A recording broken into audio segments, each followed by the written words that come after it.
ಪ್ರೀತಿಸುವಂತಹ ನಮ್ಮ ತಂದೆಯಾದ ದೇವರೇ, ನಿನ್ನ ಪರಿಶುದ್ಧವಾದ ನಾಮಕ್ಕೆ ಸ್ತೋತ್ರ ವಂದನೆ ಸ್ವಾಮಿ. ಒಳ್ಳೆ ದೇವರು, ಒಳ್ಳೆ ಕಾಳ್ ಮಾಡುತ್ತ ದೇವರೇ, ನಿಮ್ಗೆ ಎಲ್ಲಾ ಮಹಿಮೆಯನ್ನು, ಘನತೆಯನ್ನು, ಗೌರವವನ್ನು ಸಲ್ಲಿಸ್ತಾ ಇರಪ್ಪ. ಪರಿಶುದ್ಧಾತ್ಮ ದೇವರೇ, ಈ ಸಮಯದಲ್ಲಿ ವಾಕ್ಯ ಭಾಗ ಹೋಗುವಾಗ ನನ್ನ ಏಸಯ್ಯ, ನನ್ನ ದೇವರೇ ಅಪ್ಪ, ಈ ಸಮಯದಲ್ಲಿ ಅಪ್ಪ ನೀನ್ ತಾನೇ ನಮ್ಗೆ ಸಹಾಯಕನಾಗಿದ್ದು ಕರ್ತನೆ, ಸಂಗಡಿಗನಾಗಿದ್ದು ಕರ್ತನೆ.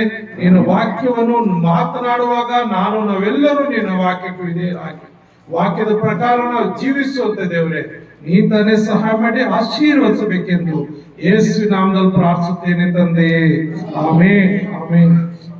ದೇವರ ನಾಮಕ್ಕೆ ಸ್ತೋತ್ರ ಉಂಟಾಗ್ಲಿ.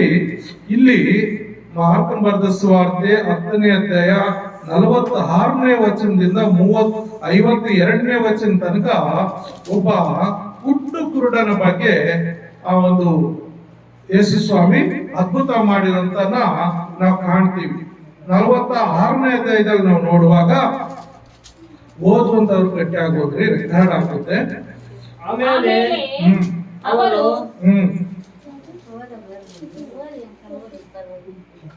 ಆಮೇಲೆ ಅವರು ಎರಿಕೋವಿಗೆ ಬಂದರು. ಆತನು ತನ್ನ ಶಿಷ್ಯರು ಬಹು ಜನರ ಗುಂಪು ಆ ಊರಿನಿಂದ ಹೊರಟು ಹೋಗುತ್ತಿರುವಾಗ ತಿಮಾಯ ಮಾರ್ಗನಾದ ಬಾತಿಮೋಯನ ದಾರಿಯಲ್ಲಿ ಮಗ್ಗುಲಲ್ಲಿ ಕೂತಿದ್ದನು.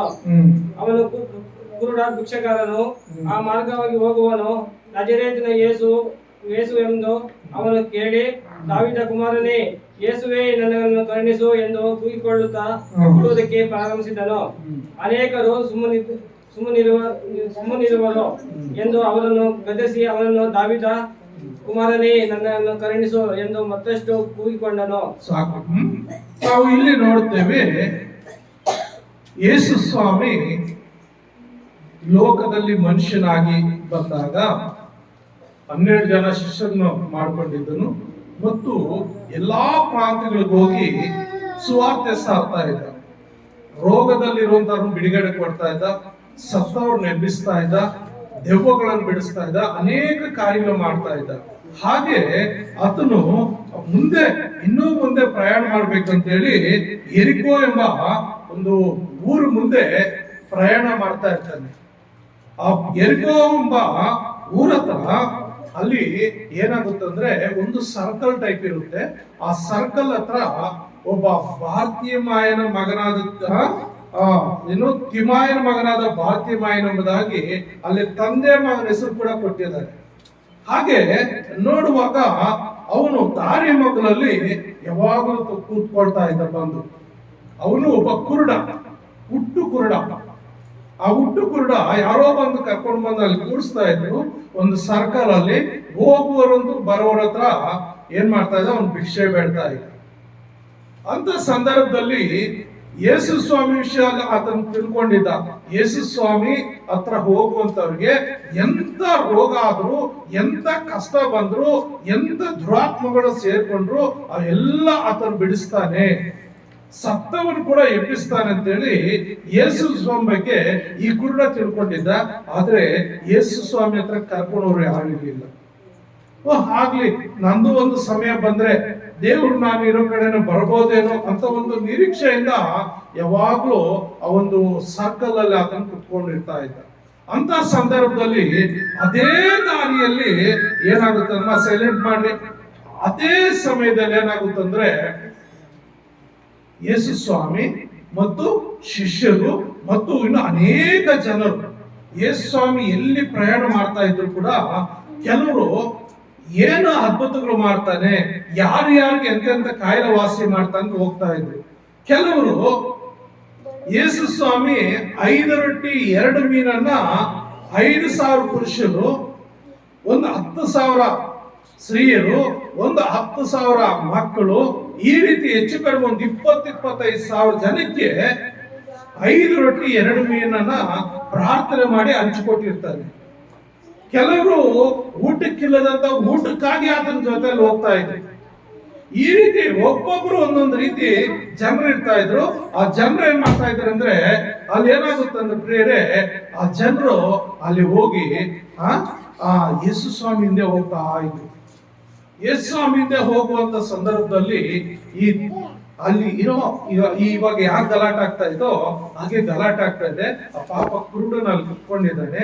ಆ ಕುತ್ಕೊಂಡಿರುವಾಗ ಏನಾಗುತ್ತಂದ್ರೆ, ಅಣ್ಣ ಏನಣ್ಣ ಸೌಂಡು, ಏನಣ್ಣ ಅಷ್ಟು ಗಲಿಬಿಲಿ ಅಂತ ಹೇಳುವಾಗ ಪಕ್ಕದಲ್ಲಿ ಈ ಮಾರ್ಗದಲ್ಲಿ ಯೇಸು ಸ್ವಾಮಿ ಆತನ ಶಿಷ್ಯರು ಇನ್ನು ಅನೇಕ ಹೋಗ್ತಾ ಇದ್ದಾರೋ, ಅದಕ್ಕೆ ಗಲಾಟೆ ಆಗ್ತಾ ಇದೆ, ಅದಕ್ಕೆ ಗಲಾಟೆ ಆಗ್ತಾ ಇದೆ ಅಂತೇಳಿ ಹೇಳುವಾಗ ಅವನಿಗೆ ಕುರುಡ ಪಾಪ ಎದ್ದು ಓಡೋಗಕ್ಕಾಗಲ್ಲ, ಕರೆಯಕ್ಕಾಗಲ್ಲ.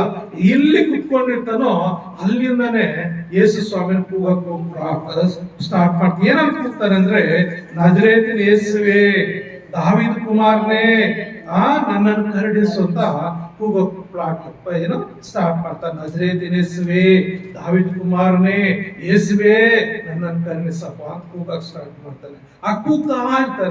ಕೂಗ್ತಾ ಇರ್ತಾನೆ. ಅಲ್ಲಿ ಪಕ್ಕದಲ್ಲಿ ಲೇ, ಯಾವ ನೀವು ಕುರುಡರು, ನಿನ್ ಕಣ್ಣು ಕಾಣಲ್ಲ, ಏನೇನು ಸುಮ್ಮನೆ ಇಲ್ಲ. ಎಷ್ಟು ಜನ ಹೋಗ್ತಾ ಇದಾರೆ, ಸಾವಿರಾರು ಜನ ಹೋಗ್ತಾ ಇದಾರೆ ಯೇಸು ಜೊತೆಯಲ್ಲಿ. ಸಾವಿರಾರು ಮಾತುಗಳು ಮಾತಾಡ್ಕೊಳ್ತಾ ಇದ್ದಾರೆ. ಆತ ನೋಡಿದ್ರೆ ಎಲ್ಲರ ಮಧ್ಯದಲ್ಲಿ ಹೋಗ್ತಾ ಇದ್ದೇನೆ. ನೀನು ಕೂಗು ಅಂತ ಕೂಗು ಎಲ್ಲಿ ಕೇಳಿಸುತ್ತ ಅಲ್ಲಿ? ಯೇಸು ಕೇಳಿಸಲ್ಲ. ಸುಮ್ಮನೆ ಇರ ಅಂತ ಗದರಿಸ್ತಾ ಇದೆ ಆ ಕುರುಡನ. ಆ ಕೂಗುವಂತ ಅವನ್ ಸುಮ್ಮನೆ ಇರೋ ಅಂತ ಗದರಿಸ್ತಾ ಇದ್ರೆ ಅವನೇನ್ ಮಾಡ್ತಾ ಇದ್ದಾನೆ, ಅನೇಕರು ಸುಮ್ಮನಿರು ಎಂದು ಅವನನ್ನು ಗದರಿಸಲು ಅವನು ದಾವೀದನ ಕುಮಾರನೇ, ನನ್ನನ್ನು ಕರುಣಿಸು ಎಂದು ಮತ್ತಷ್ಟು ಕೂಗ್ತಾನೆ. ಅಂದ್ರೆ ಮೊದಲು ನಿಧಾನವಾಗಿ ಕೂಗ್ತಾ ಇದ್ದಾನೆ. ಇವ್ರು ಗದರಿಸುವಾಗ ನಿನ್ನ ಮಾತಾತನ ಕೇಳೋದಿಲ್ಲ, ಸುಮ್ಮನೆ ಅಂತ ಗದರಿಸುವಾಗ ಅವನೇನ್ ಮಾಡ್ತಾನೆ ಅಂದ್ರೆ ಸ್ವಲ್ಪ ವಾಯ್ಸ್ ರೈಸ್ ಮಾಡ್ತಾನೆ. ಏನಂದ್ರೆ ರೀತಿ, ದಾವೀದ ಕುಮಾರನೇ, ಯೇಸುವೇ, ನಜರೇತಿನ ಯೇಸುವೇ, ನನ್ನನ್ನು ಕರುಣಿಸಪ್ಪ, ದಾವೀದ ಕುಮಾರನೇ, ಏಸಯ್ಯ ನನ್ನನ್ನು ಕರುಣಿಸಪ್ಪ.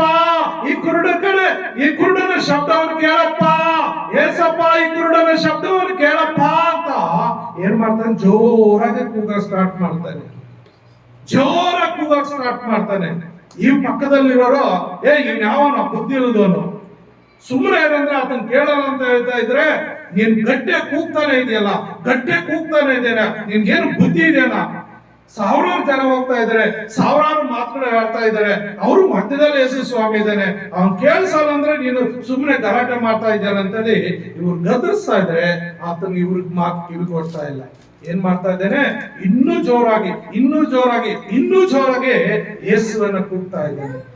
ಎಲ್ಲಿ ತನಕ ಕೂಗ್ತಾ ಇದ್ದಾನೆ ಅಂದ್ರೆ ಇವನ ಶಬ್ದ ಹೋಗಿ ಯೇಸು ಸ್ವಾಮಿ ಕೇಳುವ ಮಟ್ಟಿಗೆ.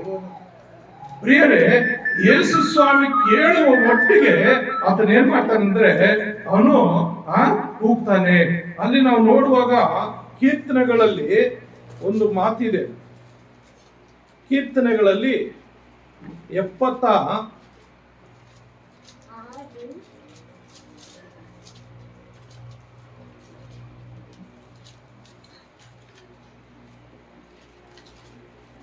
ಒಂದ್ ಕಡೆ ಇದೆ, ಆ ವಚನ ಜ್ಞಾಪಕ ಇಲ್ಲ. ಯಾವ ರೀತಿ ಅಂದ್ರೆ ಅವನು ಶಬ್ದವಾಗಿ ದೇವರು ಕೇಳಿಸೋ ತನಕ ಕೂಗ್ತಾನಂತೆ. ಹಾಗೆ ಇಲ್ಲೇನಾಗ್ತಾ ಇದೆ, ದಾವೀದನ ಕುಮಾರನಂತ ಜೋರಾಗಿ ಕೂಗ್ತಾ ಇದ್ದಾನೆ. ಲೂಕನ ಬರೆದ ಸುವಾರ್ತೆ 18ನೇ ಅಧ್ಯಾಯ 1ನೇ ವಚನ ಕೂಡ ಏನಾಗ್ತದೆ, ಬೇಸರಗೊಳ್ಳದೆ ಪ್ರಾರ್ಥನೆ ಮಾಡ್ರಿ ಅಂತಾನೆ. ಅಂದ್ರೆ ನಮಗೆ ಉತ್ತರ ಸಿಗೋ ತನಕ. ಒಂದು ಮಕ್ಕಳು ಏನ್ ಮಾಡ್ತಾರೆ, ಅವ್ರಿಗೆ ಏನಾದ್ರು ಬೇಕಂದ್ರೆ ಅವ್ರು ಕೊಡೋ ತನಕ, ಅವ್ರು ಸಿಗೋ ತನಕ ಅವ್ರು ಗಲಾಟೆ ಮಾಡ್ತಾನೆ ಇರ್ತಾರೆ, ಅಳ್ತಾನೆ ಇರ್ತಾರೆ, ಗಲಾಟೆ ಮಾಡ್ತಾ ಇರ್ತಾರೆ. ಹಾಗಾಗಿ ಇಲ್ಲಿ ಏನಾಗ್ತಾ ಇದೆ ಅಂದ್ರೆ ಅವ್ರು ಬೇಸರ, ಇವನ್ನೆಲ್ಲ ಬೈತಾ ಇದ್ದಾರೆ, ಇವ್ರು ಗದರಿಸ್ತಾ ಇದ್ದಾರೆ. ಆತನ ಬೇಸರ ಮಾಡ್ಕೊಳ್ತಾರೆ. ಯಾರು? ಆ ಕುರುಡನ್ ಬೇಸರಗೊಳ್ತಾ ಇಲ್ಲ. ಯಾಕಂದ್ರೆ ಈ ಒಂದು ಅವಕಾಶ ನನಗೆ ಮತ್ತೆ ಸಿಗೋದಿಲ್ಲ. ಇವತ್ತಿನ ಅವಕಾಶ, ಅಯ್ಯೋ ನಾನು ಇಲ್ಲಿ ಕುತ್ಕೊಂಡಿದ್ದೀನಿ, ಇದೇ ಮಾರ್ಗದಲ್ಲಿ ಲೇಸಪ್ಪ ಹೋಗ್ತಾ ಇದ್ದೇನೆ, ಈ ಒಂದು ಅವಕಾಶ ಬಿಟ್ಟರೆ ಸಿಗೋದಿಲ್ಲ, ಮತ್ತೆ ಇಂಥ ಅವಕಾಶ ನನಗೆ ಸಿಗೋದಿಲ್ಲ ಅಂತ ಹೇಳಿ ಏನ್ ಮಾಡ್ತಾ ಇದ್ದೇನೆ, ಜೋರಾಗಿ ಕೂಗ್ತಾ ಇದ್ದೇನೆ. ಎಲ್ಲಿ ತನಕ ಕೂಗ್ತಾ ಇದ್ದೇನೆ, ಯೇಸು ಸ್ವಾಮಿಗೆ ಇವನು ಕೂಗು ಹೋಗಿ ಕೇಳಿಸುವ ತನಕ, ಈ ಶಬ್ದ ಹೋಗಿ ಯೇಸು ಸ್ವಾಮಿ ಕಿವಿಯಲ್ಲಿ ಬೀಳೋ ತನಕ ಕೂಗ್ತಾ ಇದ್ದೇನೆ. ಅಂತ ಕೂಗದ ಸಮಯದಲ್ಲಿ ಆತನ ಏನಾಗ್ತಾ ಇದೆ ಅಂದ್ರೆ, ಅಲ್ಲಿ ನಾವು ನೋಡ್ತೇವೆ ಏನಾಗ್ತಾ ಇದೆ ಅಂದ್ರೆ, ತಕ್ಷಣ ಇವನ್ ಶಬ್ದ ಹೋಗಿ ಅವನಿಗೆ ಕೇಳಿಸ್ತು. ತಕ್ಷಣ ಅಲ್ಲಿ ಯೇಸು ಸ್ವಾಮಿ ನಿಂತ್ಕೊಳ್ತಾರೆ. ಅಷ್ಟು ಜನರ ಮಧ್ಯದಲ್ಲಿ, ಸಾವಿರಾರು ಜನರ ಮಧ್ಯದಲ್ಲಿ ಇವನು ಯಾವಾಗ ಜೋರಾಗಿ ಕೂಗೋಕ್ ಸ್ಟಾರ್ಟ್ ಮಾಡ್ತಾನೋ ಯಾವುದೋ ಒಂದು ರೂಪದಲ್ಲಿ ಹೋಗಿ ಯೇಸು ಸ್ವಾಮಿ ಕಿವಿಗೆ ಬಿದ್ದು ಬಿಡ್ತಾನೆ. ಆ ಕಿವಿಗೆ ಬಿದ್ದ ತಕ್ಷಣ ಯೇಸು ಸ್ವಾಮಿ ಏನ್ ಮಾಡ್ತಾನೆ, ತಕ್ಷಣ ನಿಂತ್ಕೊಳ್ತಾನೆ. ಹೋದ ವಾರ ಅಲ್ಲ ಅದಕ್ಕೆ ಮುಂಚೆ ವಾರ ಒಂದ್ಸಾರಿ ನಾನು ಯಾವ್ದು 12 ವರ್ಷ ರಕ್ತ ಕುಸುಮ ರೋಗಿಯನ್ನ ವಿಷಯ ಮಾತಾಡಿದೆ. ಆ ಮಾತಾಡುವಂತ ಸಮಯದಲ್ಲಿ ಸಾವಿರಾರು ಜನರು ಆತನ ನೂಕೊಂಡು ಹೋಗ್ತಾ ಇರ್ತಾರೆ. ಸಾವಿರಾರು ಜನ ನೂಕೊಂಡು ಹೋಗುವಾಗ ಕೂಡ ಒಬ್ಬ ರಕ್ತ ಕುಸುಮ ರೋಗಿ, 12 ವರ್ಷದಿಂದ ಬ್ಲೀಡಿಂಗ್ ಆಗುವಂತ ರೋಗಿ ಯೇಸು ಸ್ವಾಮಿ ಹಿಂಭಾಗದಿಂದ ಹೋಗಿ ಆತನ ಮಂಚನ್ನು ಮುಚ್ಕೊಂಡ ತಕ್ಷಣ ಆತನ ಶಕ್ತಿ ಆಚೆ ಬರ್ತದೆ. ಆ ತಕ್ಷಣ ರೋಗ ಆಕೆ ಬಿಡುಗಡೆ ಆಗ್ತದೆ. ಅದೇ ರೀತಿಯಲ್ಲಿ ಈ ಕುರುಡನು ಆ ಯೇಸು ಸ್ವಾಮಿಯಿಂದ ಇವತ್ತು ನಾನು ಏನೋ ಒಂದು ಒಳ್ಳೇದು ಹೊಂದ್ಕೊಳ್ಳೇಬೇಕು ಅಂತ ಏನ್ ಮಾಡ್ತಾ ಇದ್ದಾನೆ ಅಂದ್ರೆ, ಆತನು ಯೇಸು ಸ್ವಾಮಿ ಕೇಳೋ ತನಕ, ಆತನ ನಿಂತ್ಕೊಳ್ಳೋ ತನಕ ಅಶ್ವ ಕೂಗ್ಲೇ ಇಲ್ಲ, ಅದನ್ನ ಕೂಗೋದ್ ನಿಲ್ಸಿರ್ಲಿಲ್ಲ. ಯೇಸು ಸ್ವಾಮಿ ಅಲ್ಲಿ ನಿಂತ್ಕೊಂಡು ತಕ್ಷಣ ಏನ್ ಮಾಡ್ತಾ ಇದ್ದಾನೆ, ಶಿಷ್ಯರಿಗೆ ಹೇಳ್ತಾ ಇದ್ದಾನೆ, ಆತನ ಕರ್ಕೊಂಡು ಬಂದ್ರಿ, ಯಾರನ್ನ, ಆ ಕುರುಡನ್ನ ಕರ್ಕೊಂಡು ಬಂದ್ರಿ. ಆ ಕೂಗ್ತಾನೆ ಇದ್ದಾನೆ, ಯಾಕಂದ್ರೆ ಅವ್ನ ಕಣ್ಣು ಕಾಣ್ತಾ ಇಲ್ವಲ್ಲ, ಕೂಗ್ತಾ ಇದ್ದಾನೆ. ಶಿಷ್ಯರು ಇಬ್ರು ಬಂದು, ಹಿಂಗ್ ಕೂಗ್ಬೇಡಪ್ಪ, ನಿನ್ ಸ್ವರ ಯೇಸಮ್ಮ ಮುಟ್ಟಿದೆ, ಯೇಸಮ್ಮ ನಿಂತಿದ್ದಾನೆ, ಹೇಳು, ನೀನ್ ಕರ್ಕೊಂಡು ಬರ್ತಾ ಇದೆ, ನೀನ್ ಕರೀತಾ ಇದ್ದಾನಂತೆ ಹೇಳುವಾಗ ಆ ಕುರುಡನ 50ನೇ ವಚನ ಏನ್ ಹೇಳ್ತಾ ಇದೆ ಅಲ್ಲಿ, ಅವನು ತನ್ನ ಹೊದಿಕೆಯನ್ನು ತೆಗೆದು ಹಾಕಿ ಯೇಸುವಿನ ಬಳಿಗೆ ಬಂದನು. ಏನು ಹೊದಿಕೆಯನ್ನ? ಕುರುಡನಿಗೆ ಕೆಲವು ವಸ್ತುಗಳು ಕುರುಡನ ಹತ್ರ ಇರ್ತದೆ. ಮುಖ್ಯವಾದ ವಸ್ತು ಏನು ಕುರುಡನಿಗೆ? ಹೊದಿಕೆ ಅಂದ್ರೆ ಕಮ್ಮಳಿ, ಕರಿ ಕಮ್ಮಳಿ, ಕಪ್ಪು ಕಮ್ಮಳಿ ಏನು ಅವರು ತಲೆ ಮೇಲೆ ಹಿಂಗ ಹಾಕೊಂಡಿರ್ತಾರೆ. ಈಗ ಲೇಟೆಸ್ಟ್ ಆಗಿ ಕಪ್ಪು ಕನ್ನಡಕ ಹಾಕೊಂತಾರೆ ಕುರುಡರು. ಕಪ್ಪು ಕನ್ನಡ ಹಾಕೊಂಡ್ರೆ ಏನಾಗುತ್ತೋ, ಈತನು ಹ್ಯಾಂಡಿಕ್ಯಾಪ್ಟು ಅಥವಾ ಈತನ ಕಣ್ಣು ಕಾಣ್ತಾ ಇಲ್ಲ ಅಂತ ಜನರು ಸೂಚಿಸೋದಕ್ಕಾಗಿ ಆ ಕಾಲದಲ್ಲಿ ಕನ್ನಡಕಗಳಿರ್ಲಿಲ್ಲ. ಅದಕ್ಕಾಗಿ ಕಪ್ಪು ಕಮ್ಮಳಿ ಅವ್ರು ಹಾಕೊಂತ ಹೊದಿಕೆ ತಲೆ ಮೇಲೆ ಪೂರ್ತಿ ಒದಿಸ್ಕೊಳ್ತಾ ಇದ್ರು. ಎರಡನೇದಾಗಿ ಕುರುಡನ ಹತ್ರ ಏನಿರುತ್ತೆ? ಕೋಲ್ ಇರುತ್ತೆ. ಮೂರನೇದಾಗಿ ಕಟ್ಟೆ ಇರುತ್ತೆ. ಇನ್ನು 4ನೇದು ಒಂದು ಇರ್ತದೆ, ಏನು? ಗಂಟು. ಅವನ ಬಟ್ಟೆಗಳು, ಗ್ಲಾಸು, ಚೆಂಬು, ಯಾರಾದ್ರೂ ಊಟ ಗೀಟ ಕೊಟ್ರೆ ತಿನ್ನೋದಿಕ್ಕೆ ಅಕಸ್ಮಾತ್ ಕೆಲವು ಬಟ್ಟೆಗಳಿದ್ರೆ ಆ ಬಟ್ಟೆಗಳೆಲ್ಲ ಒಂದು ಬ್ಯಾಗು ಅಲ್ಲ ಒಂದು ಗಂಟು ಅವನ ಹತ್ರ ಇರುತ್ತೆ. 4 ವಸ್ತುಗಳು ಇರ್ತದೆ ಅಲ್ಲಿ. ಯಾವಾಗ ಯೇಸು ಸ್ವಾಮಿ ಶಿಷ್ಯರು, ಸುಮ್ಮನೆ ಕೂಗ್ಬೇಡಪ್ಪ, ಯೇಸು ಸ್ವಾಮಿ ನಿಂತಿದ್ದಾನೆ, ನಿನ್ ಶಬ್ದ ಅದನ್ನ ಕೇಳಿದೆ ಅಪ್ಪ, ಹೇಳಪ್ಪ ಅಂತ ಹೇಳಿ ಹಿಂಗೆ ಕುತ್ಕೊಂಡಿರೋ ಮೇಲೆ ಕೆಪ್ಪಿಸುವಾಗ್ಲೇ ಆತನ ಏನ್ ಮಾಡ್ತಾನಂದ್ರೆ ಹಂಗೆ ಬಿಟ್ಟು ಬಿಡ್ತಾನೆ. ಯಾವುದು? ಹೊದಿಕೆ ಅಲ್ಲೇ ಬಿಟ್ಬಿಡ್ತಾನೆ. ಇನ್ನು ಹೋಗಿಲ್ಲ, ಯೇಸು ಮುಟ್ಟಿಲ್ಲ, ಗುಣಪಡಿಸಿಲ್ಲ, ರೋಗ ವಾಸಿ ಮಾಡಿಲ್ಲ, ಆದ್ರೂ ತನ್ನ ಹೊದಿಕೆಯನ್ನು ಅಲ್ಲೇ ತೆಗೆದಾಕ್ಬಿಡ್ತಾನೆ. ಕಾರಣ ಅವನಿಗೆ ಒಂದು ಸ್ತ್ರೀವಾದ ನಂಬಿಕೆ. ಎಷ್ಟು? 150% ಅಲ್ಲ, 70% ಅಲ್ಲ, 90% ಅಲ್ಲ, 99% ಅಲ್ಲ, 100 ನಂಬುತ್ತಾ ಇದ್ದಾನೆ ಯೇಸು ಸ್ವಾಮಿ. ಏನಂತ? ನಾನು ಹೋಗ್ತೇನೆ, ನನ್ ಕಣ್ಣು ಕೊಡ್ತಾನೆ. Hallelujah, hallelujah. ನಾನು ಯೇಸಪ್ಪನ ಹತ್ರ ಹೋಗ್ತೇನೆ, ಆತ ನಾನು ಗುಣಪಡಿಸ್ತಾನೆ ಅಂತೇಳಿ ನಂಬಿಕೆಯಿಂದ ಅಲ್ಲಿರುವಂತ ಹೊದಿಕೆಯನ್ನ ಅಲ್ಲಿ ತೆಗೆದಾಕ್ಬಿಡ್ತಾನೆ. ತೆಗೆದಾಕ್ಬಿಟ್ಟು ಮುಂದಕ್ಕೆ ಹೋಗುವಾಗ ಯೇಸು ಸ್ವಾಮಿ ಏನ್ ಕೇಳ್ತಾನೆ? ನನ್ನಿಂದ ನೀನ್ ಏನಾಗ್ಬೇಕು? ಸ್ವಾಮಿ, ನನ್ನ ಕಣ್ಣು ಬರುವಂತೆ ಮಾಡಪ್ಪ ಅಂತ. ಅಲ್ಲಿ ಯೇಸು ಸ್ವಾಮಿ ಏನ್ ಹೇಳ್ತಾನೆ? ಗುರುವೆ, ನನ್ ಕಣ್ಣು ಬರಬೇಕು ಗುರುವೆ ಅಂತ ಹೇಳುವಾಗ ಯೇಸು ಅವನನ್ನು ಏನ್ ಹೇಳ್ತಾನೆ? ಹೋಗು, ನಿನ್ನ ನಂಬಿಕೆ ನಿನ್ನ ಸ್ವಸ್ಥ ಮಾಡಿದೆ. ಆ ಮಾತು ಹೇಳ್ತಿದ್ದಾಗಲೇ ತಕ್ಷಣ ಕೂಡಲೇ ಅವನ ಕಣ್ಣು ಬಂದ್ಬಿಡ್ತದೆ. ಏನ್ ಹೇಳ್ತಾನೆ? ಹೋಗು, ನಿನ್ನ ನಂಬಿಕೆ ನೀನು ಸ್ವಸ್ಥ ಮಾಡಿ. ನೋಡಿದ್ರೆ ಅಲ್ಲೇ ಗೊತ್ತಾಗತ್ತಲ್ಲ ಅವನಿಗೆ ಎಷ್ಟು ನಂಬಿಕೆ ಇದೆ. ಹೋಗು, ನಿನ್ನ ನಂಬಿಕೆ ನೀನು ಸ್ವಸ್ಥ ಮಾಡ್ತಾ ಇದೆ. ಎಷ್ಟು ಜನ ಈ ಸಭೆಗೆ ಬಂದಿದ್ದೀರಿ? ಎಷ್ಟು ಜನ ಆ ನಂಬಿಕೆಯಿಂದ ನೀವು ಬಂದಿದ್ದೀರಿ? ಇವತ್ತು ನಾನು ಯೇಸು ಸ್ವಾಮಿ ಹತ್ರ ಹೋಗ್ತಾ ಇದ್ದೀನಿ, ಸಭೆಗೆ ಹೋಗ್ತಾ ಇದ್ದೀನಿ, ನನ್ನ ಗುಣಪಡಿಸ್ತಾನೆ, ನನ್ನ ಪ್ರಾರ್ಥನೆ ಕೇಳ್ತಾನೆ ಅಂತ ಎಷ್ಟು ಜನಕ್ಕೆ ಆ ನಂಬಿಕೆ ಇದೆ? ನಂಬಿಕೆ ಇಲ್ಲದರಿಂದ ಏನಾಗ್ತಾ ಇದೆ? ಅನೇಕ ಸಮಸ್ಯೆಗಳು ಬಿಡುಗಡೆ ಆಗ್ತಾ ಇಲ್ಲ. ಕೆಲವು ಸಾರಿ ನಂಬಿಕೆ ಅನ್ನೋದು ಬಹಳ ಬಹಳ ಬಹಳ ಮುಖ್ಯ. ನಂಬಿಕೆ ಇಲ್ಲದ ಏನು ದೇವ್ರ ರಾಜ್ಯಕ್ಕೆ ಸೇರಲ್ಲ ಅಂತ ಹೇಳ್ತಾರೆ ದೇವ್ರ ವಾಕ್ಯ. ಪ್ರಿಯರೇ, ಇಲ್ಲಿ ಅವನು ಹೊದಿಕೆಯನ್ನು ತೆಗೆದಾಕಿದ್ದಾನೆ. ಏನೋದಕ್ಕೆ? ಕಮ್ಮಳಿ. ಕಮ್ಮಳಿ ಏನಕ್ಕೆ ಸೂಚನೆ? ಕಣ್ಣು ಕಾಣದೇ ಇರೋಂಥವ್ರಿಗೆ. ಕಣ್ಣು ಕಾಣದೇ ಇರೋನ್ಗೆ ಏನ್ ಕಾಣಿಸ್ತದೆ? ಏನಾದ್ರು ಕಾಣಿಸ್ತದ? ಎಲ್ಲ ಕಪ್ಪಾಗಿ ಕಾಣ್ತದೆ. ಅಂದ್ರೆ ಕಂಬಳಿ ಪಾಪಕ್ಕೆ ಸೂಚನೆ. ಏನ್ ಸೂಚನೆ? ಪಾಪಕ್ಕೆ. ಲೋಕದಲ್ಲಿ ರೋಮಾಪುರದವರ ಪತ್ರಿಕೆ 3ನೇ ಅಧ್ಯಾಯದಲ್ಲಿ 23ನೇ ವಚನ ಏನ್ ಹೇಳ್ತಾರೆ ಅಂದ್ರೆ, ಹೆಚ್ಚು ಕಡಿಮೆ ಏನಿಲ್ಲ, ಎಲ್ಲರೂ ಪಾಪ ಮಾಡಿ ದೇವರ ಮಹಿಮೆಯನ್ನು ಹೊಂದದೆ ಹೋಗಿದ್ದಾರೆ. ಅಂದ್ರೆ ಎಲ್ಲರೂ ಈ ಭೂಮಿ ಮೇಲೆ ಯಾರ್ಯಾರು ಇದ್ದಾರೋ ಎಲ್ಲರೂ ಯಾವುದೋ ಒಂದು ರೀತಿಯಲ್ಲಿ ಪಾಪ ಮಾಡಿದ್ದಾರೆ. ಯಾರು ಪಾಪ ಮಾಡಿದವರು ಯಾರಿಲ್ಲ, ಎಲ್ಲ ಮನೆಯಲ್ಲಿ ದಾಸ ಕೂತೆ. ಅದಕ್ಕೆ ಇಲ್ಲಿ ಏನಾಗ್ತಾ ಇದ್ದಾನೆ, ತನ್ನ ಹೊದಿಕೆಯನ್ನು ತೆಗೆದಾಕಿದಂದ್ರೆ ಆ ಹೊದಿಕೆ ಪಾಪಕ್ಕೆ ಸೂಚನೆ. ಇನ್ನ ಈ ಹೊದಿಕೆ ನನ್ನ ಮೈ ಮೇಲೆ ಬೇಡ, ಈ ಒಂದು ಪಾಪದ ಜೀವಿತ ನನ್ಗೆ ಬೇಡ ಅಂತೇಳಿ ಅವನ ಹೊದಿಕೆ ಅಲ್ಲಿ ತೆಗೆದಾಕ್ತಾ ಇದ್ದಾನೆ. ಪಾಪಕ್ಕೆ ಸೂಚನೆ ಅಂತ ಒಬ್ಬೊಬ್ಬರ ಜೀವಿತದಲ್ಲಿ ಒಂದೊಂದು ರೀತಿ. ಕೆಲವರು ಚೆನ್ನಾಗಿ ಕುಡಿತಾರೆ, ಕೆಲವರು ಚೆನ್ನಾಗಿ ಎಲೆ ಹಿಡಿತಾರೆ, ಕೆಲವರು ಚೆನ್ನಾಗಿ ಸುಳ್ಳು ಹೇಳ್ತಾ ಇರ್ತಾರೆ, ಕೆಲವರು ಚೆನ್ನಾಗಿ ಚಾಡಿಗಳು ಹೇಳ್ತಾ ಇರ್ತಾರೆ, ಕೆಲವರು ಚೆನ್ನಾಗಿ ಹೊಟ್ಟೆ ಕಿಚ್ಚು ಪಡ್ತಾರೆ. ಅಯ್ಯೋ ನೋಡಪ್ಪ, ಅವ್ನು ಎಷ್ಟು ಒಳ್ಳೆ ಬಟ್ಟೆ ಹಾಕೊಂಡಿದ್ದಾರೆ, ಅವ್ರ ರೂಪ ನೋಡಪ್ಪ, ಸಂಗಪ್ಪ, ಹಿಂಗಪ್ಪ, ಯಾವ ಯಾವ್ದು ರೀತಿಯಲ್ಲೋ ಹೊಟ್ಟೆ ಕಿಚ್ಚು ಪಡ್ತಾ ಇರ್ತಾರೆ. ಕೆಲವರು ಜಗಳ ಹಿಡಿಕೋದಕ್ಕೆ ಇದು ಮಾಡ್ತಾ ಇರ್ತಾರೆ. ಪಾಪ ಅಂದ್ರೆ ಏನು? ಎಲ್ಲ ರೀತಿಯಲ್ಲಿ, ಎಲ್ಲ ಒಬ್ಬೊಬ್ಬರ ಜೀವಿತದಲ್ಲಿ ಒಂದೊಂದು ರೀತಿಯ ಪಾಪ ಇರ್ತದೆ. ಕೆಲವರು ವ್ಯಭಿಚಾರದಲ್ಲಿ ಬಿದ್ದಿರ್ತಾರೆ, ಕೆಲವರು ಅವ್ರಿಗೆ ಇವ್ರಿಗೆ ಹೊಂದಾಣಿಕೆ ಮಾಡ್ತಾ ಇರ್ತಾರೆ, ಅದು ಒಂದು ದೊಡ್ಡ ಪಾಪ. ಏನು ಗೊತ್ತಿದ್ದು ಅವ್ರಿಗೆಲ್ಲ ಕಲಿಸ್ತಾ ಇರ್ತಾರೆ. ಈ ರೀತಿ ನಾನಾ ವಿಧಗಳಲ್ಲಿ ಪಾಪದಲ್ಲಿರ್ತಾರೆ, ನಾನಾ ವಿಧದಲ್ಲಿ ಪಾಪದಲ್ಲಿರ್ತಾರೆ. ಆ ಪಾಪ ನಾವು ನೋಡುವಾಗ ಮಾರ್ಕನ್ ಬರೆದ ಸುವಾರ್ತೆಯಲ್ಲಿ 7ನೇ ಅಧ್ಯಾಯ 20-22 ವಚನದಲ್ಲಿ ಏನ್ ಹೇಳ್ತದೆ? ಮಾರ್ಕನ್ ಬರೆದ ಸುವಾರ್ತೆ ಅಲ್ಲೇ 7ನೇ ಅಧ್ಯಾಯ 20-22 ವಚನಗಳಲ್ಲಿ, ಆತನು ಇನ್ನು ಮನುಷ್ಯನೊಳಗಿಂದ ಹೊರಡುವಂತದೇ ಮನುಷ್ಯನನ್ನು ಹೊಲೆ ಮಾಡುವುದು. ಮನುಷ್ಯನ ಒಳಗಿಂದ ಹೊರಡುವಂತದ್ದೇ, ಮನುಷ್ಯನ ಒಳಗಿಂದ ಆಚೆ ಬರ್ತದಲ್ಲ ಅದೇ ಮನುಷ್ಯನ ಒಲೆ ಮಾಡೋದು. ಒಲೆ ಅಂದ್ರೆ ಕೆಡಿಸುವಂತದ್ದು. ಏನಂತ ಅಲ್ಲಿ ಏನಿದೆ?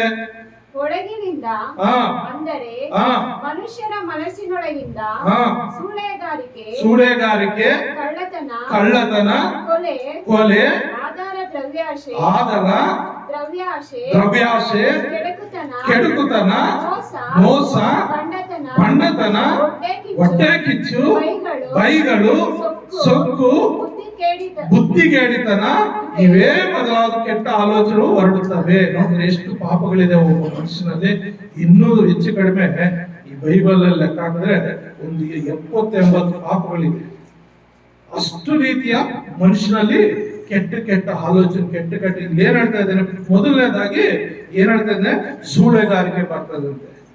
ಎರಡನೇದಾಗಿ ಕಳ್ಳತನ, ಮೂರನೇದಾಗಿ ಕೊಲೆ ಮಾಡೋದು, ನಾಲ್ಕನೇದಾಗಿ ಆದರ ಅಂದ್ರೆ ಮದುವೆ ಆಗದಂತ ಮಕ್ಕಳು ಮಾಡುವಂತ ಕಾರ್ಯಗಳು. ಲೋಕದ ಅನುಸಾರವಾಗಿ ಶರೀರ ಪಾಪ, ದ್ರವ್ಯಾಶ, ಕೆಲವರು ದುಡ್ಡು ದುಡ್ಡು ದುಡ್ಡು ದುಡ್ಡು ದುಡ್ಡು. ಇನ್ನೊಂದು ಕೆಲವರು ಕೆಡುಕ್ತಾನ, ಏನಾದ್ರೂ ಮಾಡಿ ಯಾರಿಗಾದ್ರೂ ಕೆಡುಕು ಮಾಡ್ಬೇಕು. ಅದೇನು ಮಂದೂಡಿಗಳು ಅದು ಅಂತ ಇರ್ತಾರಲ್ಲ, ಕೆಡುಕ್ತನ ಮಾಡೋದು, ಕೈ ಕೆಲಸಗಳು ಮಾಡೋದು, ಮದ್ದುಗಳಿಕ್ಕೋದು, ಇವೆಲ್ಲ ಕೆಲವ್ರಿಗೆ ಮೋಸ ಮಾಡೋದು. ನಂಬಿದರೆ ಸಾಕು, ಅಯ್ಯೋ ಒಳ್ಳೆಯವನಂದ್ರೆ ಸಾಕು, ಅಲ್ಲೇ ಬದ್ದಿಕ್ಕಿರ್ತಾರೆ, ಮೋಸ ಮಾಡುದು. ಕೆಲವರಿಗೆ ಏನು ಬಂಡತನ, ನನಗಿಂತ ಏನು. ಒಂದೊಂದ್ಸಾರಿ ನನ್ನಲ್ಲಿ ಕೂಡ ಬಂದ್ಬಿಡ್ತಾರೆ ಬಂಡತನ. ನಾನು ಒಳ್ಳೆ ವಾಕ್ಯ ಹೇಳ್ತೀನಿ, ಒಳ್ಳೆ ಪ್ರಾರ್ಥನೆ ಮಾಡ್ತೀನಿ, ನಾನು ಪ್ರಾರ್ಥನೆ ಮಾಡಿದ ತಕ್ಷಣ ದೇವರು ನನ್ನ ಪ್ರಾರ್ಥನೆಗೆ ಬಂಡತನ. ನನಗಿಂತ ಇನ್ನು ಹೆಚ್ಚಾರ ಯಾರು ಇಲ್ಲ. ಯಾರು? ಬಂಡತನ ಮತ್ತು ಹೊಟ್ಟೆ ಕಿಚ್ಚು. ಒಬ್ರು ಬದುಕಿದ್ರೆ ನೋಡಕ್ಕಾಗಲ್ಲ, ಒಬ್ರು ಒಂದು ಎಜುಕೇಶನ್ ಮಾಡಿ ನೋಡ ಅವ್ನು ಎಷ್ಟು ಚೆನ್ನಾಗಿ ಓದ್ತಾ ಇದ್ದಾನೆ, ಏನು ಅವನೇನು ಓದೋದು, ನಾನು ಓದಲ್ವಾ, ನಾನು ಓದ್ತೀನಿ. ಕೆಲವ್ರು ಚೆನ್ನಾಗಿ ಓದ್ತಾ ಇದ್ರು ಹೊಟ್ಟೆ ಕಿಚ್ಚು, ಕೆಲವ್ರು ಚೆನ್ನಾಗಿದ್ದಾರೆ ಹೊಟ್ಟೆ ಕಿಚ್ಚು, ಕೆಲವ್ರು ಒಂದು ಸೈಕಲ್ ತಗೊಂಡ್ ಬಂದ್ರು ಹೊಟ್ಟೆ ಕಿಚ್ಚು, ಕೆಲವ್ರು ಒಳ್ಳೆ ಬಟ್ಟೆ ಹಾಕೊಂಡ್ರು ಹೊಟ್ಟೆ ಕಿಚ್ಚು. ಯಾರೋ ಫ್ರೆಂಡ್ರು ಯಾವ್ರ ಜೊತೆಲಿ ಹೋಗ್ತಾ ಇದ್ರೆ ಇವ್ರಿಗೆ ಆಗೋದಿಲ್ಲ, ಇವ್ರಿಗೆ ಆಗ್ತಾ ಇದ್ರೆ ಅವ್ರ ಜೊತೆಲಿ ಇರ್ಬೋದು ಹೊಟ್ಟೆ ಕಿಚ್ಚು. ನೋಡು, ನನ್ ಜೊತೆಗೆ ಬರ್ದೆ ಅವ್ರ ಜೊತೆಲಿ ಹೋಗ್ತಾ ಇದ್ದಾರೆ, ಅವ್ರ ಜೊತೆಲಿ ಹೋಗ್ತಾ ಇದ್ದಾಳೆ, ಹೊಟ್ಟೆ ಕಿಚ್ಚು. ಮುಂದಕ್ಕೆ ಬೈಗಳು, ನಾಯಿ ಮೇಲೆ ಇಟ್ಕೊಂಡು ಬೈಕೊಳ್ಳೋದು, ನರಿ ಮೇಲೆ ಇಟ್ಕೊಂಡು ಬೈಕೊಳ್ಳೋದು, ಪಕ್ಕದ ಮನೆಯಲ್ಲಿ ಇಟ್ಕೊಂಡು ಬೈಕೊಳ್ಳೋದು. ಏನಮ್ಮ ನನ್ನ ಭಯ ನಿನ್ನಲ್ಲಿ ಹೋಗಮ್ಮ, ನಾನು ಯಾರನ್ನ ಬೈಕೊಳ್ತಾ ಇದ್ದೀನಿ. ಬೈಗಳು ಮತ್ತು ಸೊಕ್ಕು, ಬುದ್ಧಿಗೇಡಿತನ, ಅನೇಕ ವಿಷಯಗಳು ಇವೆಲ್ಲ ಪಾಪದ ಕೆಳಗಡೆ ಬರ್ತವೆ. ಇವೆಲ್ಲ ಏನಾಗ್ತದೆ? ಪಾಪದ ಕೆಳಗೆ ಬರ್ತದೆ. ಅದಕ್ಕೆ ಪಾಪದ ಬದುಕೆಯನ್ನ ಅವನೇನ್ ಮಾಡ್ತಾನೆ? ಅಲ್ಲೇ ತೆಗೆದು ಬಿಟ್ಟಿದ್ದಾನೆ. ಎಷ್ಟು ಜನ ನೀವು ಅಂತ ಬದುಕೆಯನ್ನು ಇನ್ನೂ ಒತ್ಕೊಂಡಿದ್ದೀರಿ? ಇವತ್ತು ಬಿಟ್ಟು ಬಿಡ್ರಿ. ಇಂಥ ಬದುಕೆಗಳು, ಇಂಥ ವಿಷಯಗಳು ನಿಮ್ಮ ಜೀವಿತದಲ್ಲಿ ಏನ್ ಮಾಡ್ಬೇಕು? ಇವತ್ತು ನೀವು ತೀರ್ಮಾನ ಮಾಡ್ಕೊಂಡು ಹೋಗ್ಬೇಕು. ಆ ಬದುಕೆಯನ್ನ ತೆಗೆದಾಕ್ಬಿಡ್ಬೇಕು. ಆ ಬಾರ್ತಿಮಾಯನ ಬದುಕೆ ತೆಗೆದಾಕದ.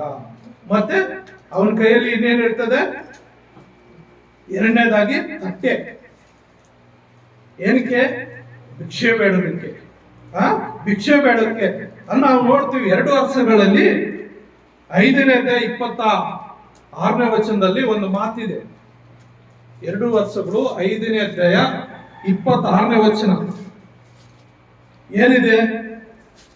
ಆಗ ಎಲೀಷನು ಅವನಿಗೆ, ಒಬ್ಬನು ನರಕದಿಂದಿಳಿದು ಬಂದು ನಿನ್ನನ್ನು ಎದುರುಗೊಂಡದ್ದು ನನ್ನ ಜ್ಞಾನ ದೃಷ್ಟಿಗೆ ಕಾಣಿಸಲಿಲ್ಲವೆಂದು ನೆನೆಸುತ್ತೀಯೋ? ದ್ರವ್ಯ, ಬಟ್ಟೆಗಳು, ಎಣ್ಣೆ ಮರದ ತೋಪುಗಳು, ದ್ರಾಕ್ಷಾ ತೋಟಗಳು, ಕುರಿದನಗಳು, ದಾಸ ದಾಸಿ ಜನವು ಇವುಗಳನ್ನು ಸಂಪಾದಿಸುವುದಕ್ಕೆ ಇದು ಸಮಯವೋ? ಇವೆಲ್ಲ ಸಂಪಾದನೆ ಭಾನುವಾರನೇ ಕೆಲ್ಸಕ್ಕೆ ಸರ್, ಭಾನುವಾರನೇ ಹೋದ್ರೆ ಸಂಪಾದನೆ ಸರ್. ನಾನು 6 ದಿವಸ ಕೆಲಸ ಮಾಡ್ತಾ ಇದ್ರೆ ದಿನ ಒಂದೊಂದು ಲಾರಿ ಬರ್ತಾ ಇತ್ತು. 50 ರೂಪಾಯಿ ಸಿಗ್ತಾ ಇತ್ತು 25 ವರ್ಷಗಳ ಹಿಂದೆ. ಒಂದು ದಿನಕ್ಕೆ ಒಂದು ಲಾರಿ ಬರ್ತಾ ಇತ್ತು. ಅದು 1 ಗಂಟೆ ಇಲ್ಲ 2 ಗಂಟೆ ಲೋಡ್ ಆಗ್ತಾ ಇದ್ವಿ. ಲೋಡ್ ಹಾಕಿದ್ರೆ 50 ರೂಪಾಯಿ ಬಂದ್ರೆ ನಮ್ಗೆ ಖುಷಿ. ಆದ್ರೆ ಭಾನುವಾರ ಮಾತ್ರ 5 ಲಾರಿ ಬರ್ತಾ ಇದ್ವಿ.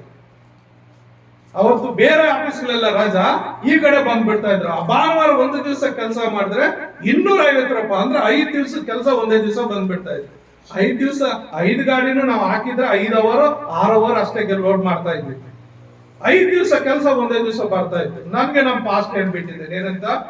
ನೀನು ಭಾನುವಾರ ಇಷ್ಟು ಮಾತ್ರ ಕೆಲ್ಸಕ್ಕೆ ಹೋಗ್ಬಾರ್ದು, ನೀನ್ ಸಭೆಗೆ ಬರ್ಬೇಕು, ಬಂದು ಪರೀಕ್ಷೆ ಮಾಡು, ದೇವ್ರು ನಿನ್ ಬ್ಲೆಸ್ ಮಾಡ್ತಾನೆ ಇಲ್ಲೋ ಪರೀಕ್ಷೆ ಮಾಡು ಅಂತ ಹೇಳುವಾಗ, ಬೇರೆ ಸರಿ ಹಾಗೆ ನಾನು ಮಾಡ್ಬಿಟ್ಟೆ.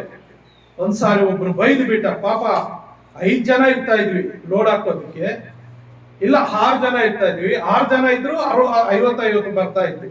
5 ಜನ ಇದ್ರೆ 60 ಬರ್ತಾ ಇತ್ತು. 6 ಜನಕ್ಕೆ ಈಸಿ ಆಗಿರ್ತಾ ಇತ್ತು ಕೆಲಸ. 6 ಜನನು, ಅದ್ರಲ್ಲಿ ನಾನು ಒಬ್ರು ಹೋದ್ರೆ 5 ಜನ 5 ಲೋಡ್ ಹಾಕ್ಬೇಕಂದ್ರೆ ಅವ್ರಿಗೆ ತುಂಬಾ ಕಷ್ಟ ಆಗ್ಬಿಡ್ತಾ ಇತ್ತು. ನಾನು ಭಾನುವಾರನೇ ಹೋಗಲ್ಲ. ನಾನು ಬೈದ್ಬಿಟ್ರೆ, ಭಾನುವಾರ ಬರ್ತೀಯೋ ಇಲ್ಲ, నీకు వాడే కావాలి ఏసు ఇంకే నీకు వాడు ఏసు కావాలా పని కావాలా లేదన్నా నేను చచ్చిపోవాలన్నా నాకు ఏసు స్వామి కావాలి. అట్లయితే వాడే ఏసునే పెడతారు ಬಾ ನೀ ಕಣ್ಣು ರಾವತ್ ನಾ ಕೊಡ್ಕ ರಾವತ್ ರೇపు ఇంకా ಕುಡಿದು ಬಿಟ್ಟಿದ್ದೇನೆ. ಬೆಳಗ್ಗೆ ಅವತ್ತು ತುಂಬಾ ಕಷ್ಟ ಆಗ್ಬಿಟ್ಟಿದೆ, ಕುಡಿದು ಬಿಟ್ಟಿದ್ದೇನೆ. ಅವರೆಲ್ಲ ಇನ್ನೂ 4 ಜನ ಅದನ್ನ ಮುಂದಕ್ಕೆ ಬಿಟ್ಬಿಟ್ಟಿದ್ದಾರೆ. ದೊಡ್ಡವನು ಸೀನಿಯರ್ ಅಂತ ಹೇಳಿ, ನೀನೇ ಬೈಯಪ್ಪ, ಅವ್ರು ನಾನು ಬೈಯಕ್ಕಾಗಲ್ಲ ಅಂತ. ಅವಾಗ నాకు ఏసు స్వామి కావాలన్నా, నాకు ಈ ಕೊನೆ ಒಂದು ಫೋನ್ ಅಂತ ಹೇಳ್ಕೊ ಹೊರಟೋದೆ. ಪ್ರಿಯ ನನ್ನ ಸಹೋದರ, ನಿಜವಾಗಿ ಸತ್ಯವೇದದ ಮುಂದೆ ತುಂಬಿದ ಸಭೆಯಲ್ಲಿ ಹೇಳ್ತಾ ಇದ್ದೀನಿ, ಅವತ್ತೇ ಲಾಸ್ಟ್ ನನ್ನ ಕೆಲಸ ಮಾಡಿ, ಮತ್ತೆ ನಾನು ಕೆಲಸನೇ ಮಾಡಲಿಲ್ಲ. ಅಲೆಲುಯಾ. ಯಾವಾಗ ನನ್ಗೆ ಯೇಸು ಸ್ವಾಮಿ ಬೇಕು, ನನಗೆ ಈ ದಿನದ ಸಂಪಾದನೆ ಬೇಡ ಅಂತ ಯಾವಾಗ ತೀರ್ಮಾನ ಮಾಡ್ನೋ, ಅವತ್ತಿಗೆ ಲಾಸ್ಟ್ ಮತ್ತೆ ನಾನು ಕೆಲಸಕ್ಕೆ ಹೋಗಲೇ ಇಲ್ಲ. ಆ ಕಲ್ಲಿನ ಚಪ್ಪಡಿ ಲೋಡ್ಗೆ ನಾನು ಹೋಗಲೇ ಇಲ್ಲ. ಆ ರೀತಿ ದೇವರು ಚೇಂಜ್ ಮಾಡಿಬಿಟ್ಟ, ಆಶೀರ್ವಾದ ಮಾಡಿಬಿಟ್ಟ. ಇಲ್ಲಿ ಏನಾಗ್ತಾ ಇದೆ ಅಂದ್ರೆ, ಈ ಗೆಹಜಿ ಅನ್ನೋನು ಎಲೀಷನ ಹತ್ರ ಶಿಷ್ಯನಾಗಿದ್ದಾನೆ. ಎಲೀಷನ್ ಜೊತೆಯಲ್ಲಿ ಸೇವೆ ಮಾಡ್ತಾ ಇದ್ದಾನೆ, ದೇವರು ಸೇವೆ ಮಾಡ್ತಾ ಇದ್ದಾನೆ. ಅಲ್ಲಿ ಗೆಹಜಿ ಹತ್ರ ಒಬ್ಬರು ಬಂದಿದ್ದಾನೆ. ಏನೋ ಎಲೀಷನ ಹತ್ರ ಯಾರು? ಕುಷ್ಠರೋಗಿ ಆದಂತ ನಾಮಾನು. ಅವನಿಗೆ ರೋಗ ಬಂದಿದೆ. ಆ ರೋಗ ವಾಸಿ ಮಾಡುವುದಕ್ಕೆ ಇಲ್ಲಿ ಎಲೀಷನ ಹತ್ರ ಬಂದಿದ್ದಾನೆ. ಎಲೀಷನ ಅವನ ರೋಗ ವಾಸಿ ಮಾಡಿದ್ದಾನೆ. ಆ ನಾಮಾನನ್ನು ಏನ್ ಮಾಡಿದ್ದಾನೆ? ಎಲೀಷನ್ಗೆ ರೋಗ ವಾಸಿ ಆದ್ರೆ ಅವನು ಏನೋ ಬಂಗಾರ ತಂದಿದ್ದಾನೆ, ಬೆಳ್ಳಿ ತಂದಿದ್ದಾನೆ, ಒಳ್ಳೆ ವಸ್ತ್ರಗಳು ತಂದಿದ್ದಾನೆ. ಆ ಕಾಲದಲ್ಲಿ ವಸ್ತ್ರಗಳು, ಬೆಳ್ಳಿ, ಬಂಗಾರ ತುಂಬಾ ಮುಖ್ಯವಾದದ್ದು. ಹಾಗಾಗಿ ಆ 3 ವಸ್ತುಗಳು ತಗೊಂಡು ಬಂದು ಏನೋ ಕತ್ತಿಗಳ ಮೇಲೆ ಒರೆಸ್ಕೊಂಡು ಬಂದಿದ್ದಾನೆ, ರಥಗಳ ಮೇಲೆ ಹಾಕೊಂಡು ಬಂದಿದ್ದಾನೆ. ನನಗೆ ರೋಗ ವಾಸಿ ಮಾಡಿದ್ರೆ ಅವನಿಗೆ ಇದೆಲ್ಲ ಕೊಡ್ಬೇಕು ಅಂತೇಳಿ ಅವನು ಒಳ್ಳೆ ಶ್ರೀಮಂತನು, ಸೈನಾಧಿಪತಿ, ಒಂದು ದೇಶಕ್ಕೆ ಒಳ್ಳೆ ಹೆಸರುವಾಸಿ ಇದ್ದಂತವನು. ಅದಕ್ಕಾಗಿ ನಾನು ರೋಗ ವಾಸಿ ಮಾಡಿದ್ರೆ ಈ ಕುಷ್ಠರೋಗ ಇದೆಲ್ಲ ಅವನು ಕೊಟ್ಬಿಡ ಅಂತ ಬಂದಿದ್ದಾನೆ. ಅಲ್ಲಿ ವಾಸಿ ಆಯ್ತು. ಆದ್ರೆ ಅವನಪ್ಪ ಸ್ವಲ್ಪ ಆದ್ರೂ ತಗೋ ಅಂತ ಹೇಳಿದ್ರೆ ಆ ರೋಗ ವಾಸಿಯಾಗಿದ್ದು ಆ ಪಾಪದ ಸುತ್ತು ನನ್ಗೆ ಬೇಡ. ಯಾಕಂದ್ರೆ ಅವ್ರು ದರೋಡೆ ಮಾಡ್ಕೊಂಡು ಬರ್ತಾ ಇದ್ರು ದುಡ್ಡನ್ನ, ಏನೋ ಅದೆಲ್ಲ ದರೋಡೆ ಮಾಡ್ಕೊಂಡು ಬರ್ತಾ ಇದ್ರು. ಯಾರ ಶಾಪನ ಅವನ ಶಾಪ ತಗಲಿ ಕುಷ್ಠರೋಗ ಬಂದಿದೆ. ಹಾಗಾಗಿ ಆ ಪಾಪದ ಹಣ ನನ್ಗೆ ಬೇಡ ಅಂತೇಳಿ ಕಳಿಸ್ಬಿಡ್ತಾನೆ. ಇವನು ಸೇವಕನ ಜೊತೆಯಲ್ಲಿದ್ದಂತೆ ಗೆಹಜಿ ಏನ್ ಮಾಡ್ತಾನಂದ್ರೆ ಆಸೆ ಪುರ್ಕ ಅವ್ರನ್ನ ಕಳಿಸ್ಮೇಲೆ ಪಾಸ್ಟ್ ಆ ಸೇವಕನು ಆ ಚರ್ಚಲ್ಲಿ ಕೂತ್ಕೊಂಡು ಪ್ರಾರ್ಥನೆ ಮಾಡ್ತಾ ಇದ್ದ ಶಿಷ್ಯನಿಗೆ ಆಸೆ ಅವರೆಲ್ಲ ಮುಂದೆ ಕೊಟ್ಟಾದ್ಮೇಲೆ ಮತ್ತೆ ಓಡ್ತಾನೆ ಇವನು. ಓಡಾಗಿ ಅಯ್ಯ ಇವಾಗ ಯಾರೋ 2 ಸೇವಕರು ಬಂದಿದ್ದಾರೆ, ಯವನಸ್ಥರು ಬಂದಿದ್ದಾರೆ, ನಮ್ಮ ಸ್ವಾಮಿ ಹೇಳಿ ಕಳಿಸ್ತಾ ಒಂದು 2 ದುಸ್ತು, ಒಂದು ದುಸ್ತು ಅಂದ್ರೆ 24 ಜೊತೆ, ಅಂತದ್ 2 ಜೊತೆ ಅಂದ್ರೆ 48 ಜೊತೆ ಬಟ್ಟೆಗಳು, ಒಂದು ಸ್ವಲ್ಪ ಬಂಗಾರ, ಸ್ವಲ್ಪ ಬೆಳ್ಳಿ ಕೊಡಪ್ಪ ಹೇಳಿ ಕಳಿಸಿದಂದ್ರೆ ಅವನು 2 ಕತ್ತೆಗಳ ಮೇಲೆ ಹಾಕಿ ಕಳಿಸ್ತಾನೆ. ಆ ಬಂಗಾರ, ಬೆಳ್ಳಿ, ಬಟ್ಟೆಗಳೆಲ್ಲ 2 ಕತ್ತೆಗಳ ಮೇಲೆ ಹಾಕಿ ಕಳಿಸಿದ್ರೆ ಅವೆಲ್ಲ ತಗೊಂಡೋಗಿ ಮನೇಲಿ ಬಚ್ಚಿಟ್ಬಿಟ್ಟು ಮತ್ತೆ ಅಲ್ಲೇ ಬರ್ತಾನೆ, ಚರ್ಚ್ ಹತ್ರ ಬರ್ತಾನೆ. ಚರ್ಚ್ ಹತ್ರ ಬಂದ ಎಲ್ಲೋಗಿದ್ದಪ್ಪ ಗೆಹಜಿ ಅಂತ ಹೇಳಿದ್ರೆ ಎಲ್ಲಿ ಹೋಗಿಲ್ಲ ಸ್ವಾಮಿ, ಇಲ್ಲೇ ಇದ್ದೀನಿ, ಇಲ್ಲ ಪಕ್ಕದಲ್ಲಿ ಕುತ್ಕೊಂಡಿದ್ದೆ ಸ್ವಾಮಿ. ಏನಪ್ಪ ನೀನು ಓಡೋಗಿದ್ದು ಅವ್ರ ಹತ್ರ ಚಿನ್ನ, ಬೆಳ್ಳಿ, ವಸ್ತ್ರಗಳನ್ನ ಈಸ್ಕೊಂಡಿದ್ದು, ನೀನ್ 2 ಕತ್ತೆಗಳ ಮೇಲೆ ಎತ್ಕೊಂಡು ಬಂದಿದ್ದು, ನಿಮ್ ಮನೆಯಲ್ಲಿ ಬಚ್ಚಿಟ್ಟಿದ್ದು ನನ್ನ ದಿವ್ಯ ದೃಷ್ಟಿ ಗೊತ್ತಾಗ್ಲಿಲ್ವಾ? ನನ್ನ ದಿವ್ಯ ದೃಷ್ಟಿ ಗೊತ್ತಾಗ್ಲಿಲ್ಲ ಅನ್ಕೊಂಡಿದ್ಯಾ ಅಂತ ಕೇಳುವಾಗ ಅಲ್ಲಿ ಇದು ಅವೆಲ್ಲ ಸಂಪಾದನೆ ಮಾಡಿದ ಸಮಯನಪ್ಪ. ಇದು ಚರ್ಚ್ಗೆ ಹೋಗುವಾಗ ಚರ್ಚ್ಗೆ ಹೋಗ್ಬೇಕು, ದೇವ್ರನ್ನ ಆರಾಧಿಸುವಾಗ ದೇವ್ರನ್ನ ಆರಾಧಿಸಬೇಕು. ಅದು ದೇವರ ದಿನ, ಇದು ದೇವರ ದಿನಕ್ಕೆ ದೇವರಿಗೆ ಕೊಡ್ಬೇಕು. ಆ ದಿನ ಬಿಟ್ಟು ಇಲ್ಲೋ ಸಂಪಾದನೆ ಏನೇನೋ ಮಾಡಕ್ ಹೋಗ್ತಾರೆ. ನಮ್ಮ ಪಾಸ್ಟರ್ ನೆನ್ನೆ ಬೆಳಗ್ಗೆ ಕೇಳ್ತಾ ಇದ್ರು, ದೇವರ ದಿನವನ್ನು ದೇವ್ರಿಗೆ ಕೊಡದೆ ನೀವು ಆ ಭಾನುವಾರ ದಿವಸ ಹೋಗಿ ಎಷ್ಟು ಸಂಪಾದನೆ ಮಾಡಿದ್ರು ಅಷ್ಟು ಸಂಪಾದನೆ ಮಾಡೋರು ಯಾರು ಶ್ರೀಮಂತರಾಗಿದ್ದಾರೆ? ನಮ್ ಲೈನ್ ಅಲ್ಲಿ ಹೇಳ್ರಿ, ಭಾನುವಾರ ದುಡ್ದಿದ್ದು ಯಾರು ಸಂಪಾದನೆ ಮಾಡಿದಿರಿ, ಯಾರು ಐಶ್ವರ್ಯರಾಗಿರಿ ಹೇಳ್ರಿ ಅಂತ ಕ್ವಶನ್ ಕೇಳ್ತಾ ಇದ್ದೆ. ಕ್ವಶನ್ ಕೇಳಿ ಆಮೇಲೆ ಅವ್ರಿಗೆ ಆನ್ಸರ್ ಮಾಡ್ತಾ ಇದ್ದೆ. ಭಾನುವಾರ ದೇವ್ರಿಗೆ ಬಿಟ್ಟು ನೀವು ಎಲ್ಲಿ ಹೋದ್ರು ಇನ್ನು ದರಿದ್ರರಾಗ್ತೀರಿ, ಎಷ್ಟು ಸಂಪಾದನೆ ಮಾಡಿ ದರಿದ್ರರಾಗ್ತೀರಿ. ಭಾನುವಾರ ದಿನ ದೇವ್ರಿಗೆ ಕೊಟ್ಬಿಡ್ರಂತ. ಇಲ್ಲಿ ಏನ್ ಹೇಳ್ತಾ ಇದ್ದಾನೆ ಅಂದ್ರೆ ಇವೆಲ್ಲ ಸಂಪಾದನೆ ಮಾಡಕ್ಕೆ ಸಮಯನಪ್ಪ, ಸಮಯ ಅಲ್ಲಪ್ಪ, ದೇವ್ರ ಸಮಯ ದೇವ್ರಿಗೆ ಕೊಟ್ಬಿಡು, ಬೇರೆ ಸಮಯ ನೀನು ಕೇಳಿಸ್ಕೋ. ಅಲ್ಲಿ ಮುಂದಕ್ಕೆ ಏನ್ ಹೇಳ್ತಾನೆ 27ನೇ ವಚನ ಓದಮ್ಮ. 2 ವರ್ಷ 5ನೇ 27ನೇ ವಚನ. ಸಂಪಾದಿಸುವುದಕ್ಕೆ ಸಮಯವು, ನಾಮಾನನ ಕುಷ್ಠವು ನಿನ್ನನ್ನು ನಿನ್ನ ಸಂತಾನದವರನ್ನು ಸದಾಕಾಲ ಹಿಡಿದಿರುವುದು ಅಂದನು. ಕೂಡಲೇ ಅವನಿಗೆ ಕುಷ್ಠ ಹತ್ತಿತು. ಅವನು ಹಿಮದಂತೆ ಬಿಳುಪಾಗಿ ಅವನ ಸನ್ನಿಧಿಯಿಂದ ಹೊರಟು ಹೋದನು. ನೋಡ್ರ, ದೇವರ ಸನ್ನಿಧಿಯಲ್ಲಿ ಆತನ ಶಿಷ್ಯನಾಗಿ ಪ್ರಾರ್ಥನೆ ಮಾಡಿಕೊಂಡು ದೇವರ ಸೇವೆ ಮಾಡ್ಕೊಂಡಿದ್ದನು. ಯಾವಾಗ ಹಣ ಸಂಪಾದನೆಗಾಗಿ, ಆಸ್ತಿ ಸಂಪಾದನೆಗಾಗಿ ಆಸೆ ಪಟ್ಟನು, ಅಲ್ಲಿ ಸೇವಕನ ಬಾಯಿಂದ ಒಂದು ಮಾತು ಬಂದ್ಬಿಟ್ಟು ಏನ್ ಬಂತ ಅಲ್ಲಿ? ಅಪ್ಪ, ನಾಮಾನ ಕುಷ್ಠವು ನಿನ್ನನ್ನು ನಿನ್ನ ಸಂತಾನ ಸದಾ ಕಾಲ ಹಿಡಿದಿರುವಂತ ಅಂದ್ಬಿಟ್ಟ.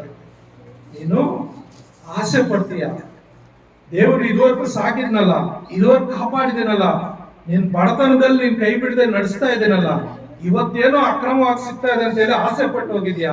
ಯಾಕೆ ಅವನ ಹತ್ರ ಸಂಪಾದನೆ, ಅವನು ಮೋಸದಿಂದ ಸಂಪಾದನೆ ಮಾಡಿ, ಯಾರೋ ಶಾಪದ ಹಣ, ಅದು ಯಾವುದೋ ಒಂದು ಶಾಪ ಅವನ ಮೇಲೆ ಬಂದ ಆ ಕುಷ್ಠ ರೋಗ ಬಂದಿರೋದು. ಅದಕ್ಕಾಗಿ ಅಂತ ಹಣ ನಾನು ಬೇಡ ಅಂದಿದ್ದೀನಿ, ನೀನ್ ಯಾಕೆ ಹೋಗಿ ತಗೊಂಡೆ? ಅವನ ಕುಷ್ಠ ನೀನು ಮನೆಗೆ ಬರ್ತದೆ ಅಂತ ಹೇಳಿದ ತಕ್ಷಣ ಅವನ ಅಲ್ಲೇ ಕುಷ್ಠ ರೋಗ ಅವನು ಬಂದ್ಬಿಡ್ತು. ಮತ್ತು ಅಷ್ಟೇ ಅಲ್ಲದೆ ಅವನು ಹೆಂಡತಿ ಮಕ್ಕಳು ಕೂಡ ಬಂದ್ಬಿಟ್ಟು ಅಲ್ಲಿಂದ ದೇವರ ಸನ್ನಿಧಿಯಿಂದ ಅವನು ಹೊರಟೋಗ್ತಾನೆ. ಪ್ರಿಯರೇ, ಭಿಕ್ಷೆ ಅಂದ್ರೆ ನಮ್ಗೆ ಏನು ಬೇಕು? ಹಣ ಬೇಕು, ಐಶ್ವರ್ಯ ಬೇಕು. ದೇವ್ರು ಕೇಳ್ತಾರೆ, ದೇವ್ರು ಕೊಡ್ತಾನೆ. ದೇವ್ರು ಕೇಳಿದ್ರೆ ದೇವ್ರು ಕೊಡ್ತಾನೆ. ನೋಡ್ರಿ, ಯೆಶಾಯನ ಗ್ರಂಥದಲ್ಲಿ ನೋಡ್ರಿ, ಯೆಶಾಯನ ಗ್ರಂಥದಲ್ಲಿ ದೇವ್ರ ಹತ್ರ ಎಲ್ಲ ಇದ್ರಿ, ಆತನು ಬೇಕಾದಾಗ ಕೊಡ್ತಾನೆ. 45ನೇ ಅಧ್ಯಾಯ 3ನೇ ವಚನ ಏನ್ ಹೇಳ್ತದೆ? ಯೆಶಾಯ 45 3ನೇ ವಚನ, ನಿನ್ನ ಹೆಸರಿಡಿದು ಹಾ ಕರೆಯುವ ನಾನು ಹಾ ಯೆಹೋವನು ಯೆಹೋವನು ಇಸ್ರಾಯೇಲರ ದೇವರು ಎಂದು ನೀನು ತಿಳಿದುಕೊಳ್ಳುವ ಹಾಗೆ ಕತ್ತಲಲ್ಲಿ ಬಚ್ಚಿಟ್ಟ ಆಸ್ತಿ ಪಾಸ್ತಿಯನ್ನು ಗುಪ್ತ ಸ್ಥಳದಲ್ಲಿ ಮರೆ ಮಾಡಿರುವ ನಿಧಿ ನಿಕ್ಷೇಪಗಳಲ್ಲಿ ನೀನು ಕೊಡುವೆನು. ಪ್ರಿಯನ ಹಲ್ಲೆಲೂಯಾ, ಹಲ್ಲೆಲೂಯಾ.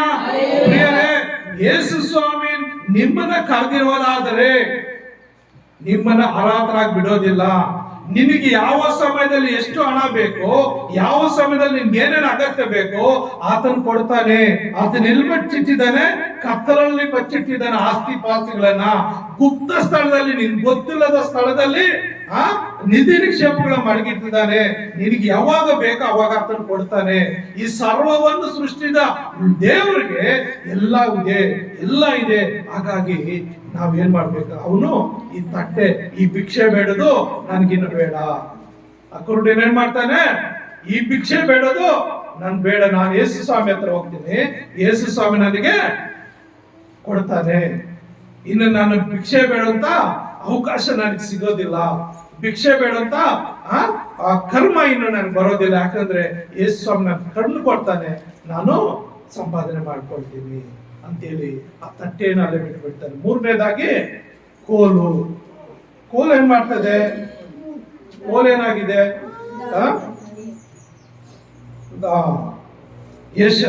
ಕೀರ್ತನೆಗಳಲ್ಲಿ 41:9ನೇ ವಚನದಲ್ಲಿ ಒಂದು ಮಾತು ಹೇಳುತ್ತೆ. ಕೀರ್ತನೆ 41:9ನೇ ವಚನ, ನಾನು ಯಾವನನ್ನು ನಂಬಿದ್ದೆನೋ, ಯಾವನು ನನ್ನ ಮನೆಯಲ್ಲಿ ಅನ್ನಪಾನಗಳು ತೆಗೆದುಕೊಂಡನು ಅಂತ ಆಪ್ತ ಸ್ನೇಹಿತ ನನಗೆ ಕಾಲನ್ನು ಅಡ್ಡಗೊಟ್ಟಿದ್ದಾನೆ. ಪ್ರೇರೆ, ಇದು ಜಾಗ್ರತೆ. ಕೆಲವು ಸಾರಿ ನಿಮ್ಮ ಜೊತೆಯಲ್ಲೇ ಇರ್ತಾರೆ, ನಿಮ್ಮನ್ನೇ ಬೀಳ್ಸೋದಕ್ಕೆ ಕಾಲ ಅಡ್ಡಗೊಡ್ತಾರೆ. ದಾವೀದನ ಅನುಭವ ಇದು. ಕೆಲವು ಸಾರಿ ಏನ್ ಮಾಡ್ತಾರೆ ಅಂದ್ರೆ, ನಿನ್ನ ಬೀಳಿಸ್ಬೇಕು, ನಿನ್ನ ನಾಶ ಮಾಡ್ಬೇಕಂತೇಳಿ, ನಿನ್ನ ಸಾಯಿಸ್ಬೇಕಂತಾಗಿ ನಿನ್ನ ಜೊತೆಲಿ ಒಂದೊಂದ್ ಸಾರಿ ನೀನ್ ನಂಬಿದವ್ರೆ ನಿನ್ ಮೋಸ ಮಾಡ್ಲಿಕ್ಕೆ ಸಿದ್ಧರಾಗಿರ್ತಾರೆ. ಅದಕ್ಕಾಗಿ ನೀವೇನ್ ಮಾಡ್ಬೇಕು? ಜಾಗೃತಿ ಆಗಿರ್ಬೇಕು. ಮತ್ತೆ ಇನ್ನೊಂದು ಕಡೆ ನೋಡ್ತೀವಿ, ಯೋಹಾನ್ ಬರೆದ ಸುವಾರ್ತೆ 13ನೇ ಅಧ್ಯಾಯ 18ನೇ ವಚನದಲ್ಲಿ ಏನ್ ಹೇಳ್ತಾನೆ? ಯೋಹಾನ್ ಬರೆದ ಸುವಾರ್ತೆ 13ನೇ ಅಧ್ಯಾಯ 18ನೇ ವಚನ, ನಾನು ನಿಮ್ಮೆಲ್ಲರನ್ನು ಕುರಿತು ಈ ಮಾತನ್ನು ಹೇಳಲಿಲ್ಲ, ನಾನು ಅಂದುಕೊಂಡವರನ್ನು ನಾನು ಬಲ್ಲೆನು, ಆದರೆ ನನ್ನ ಕೂಡ ಊಟ ಮಾಡುವನೇ ನನಗೆ ಕಾಲನ್ನು ಅಡ್ಡಗೊಟ್ಟಿದ್ದಾನೆ. ಇದು ಯೇಸು ಸಾಕು, ಇಷ್ಟ ಸಾಕು. ಇದು ಯಾರು ಹೇಳ್ತಾ ಇರೋದು? ಯೇಸು ಸ್ವಾಮಿ. ಯಾರು ಕಾಲ ಅಡ್ಡಗೊಟ್ಟಿದ್ರು? ಜೊತೆಯಲ್ಲಿ ಊಟ ಮಾಡಿದವನು ಯಾರು? ಶಿಷ್ಯ ಯೂದನು ಹಣಕ್ಕಾಗಿ ಏನ್ ಮಾಡ್ತಾನೆ? ಯೇಸು ಸ್ವಾಮಿನೇ ಮಾರಾಕ್ ಬಿಡ್ತಾನೆ 30 ರೂಪಾಯಿಗೆ. ಯೇಸು ಸ್ವಾಮಿನೇ ಮಾರಾಕ್ ಬಿಡ್ತಾನೆ 30 ರೂಪಾಯಿಗೆ.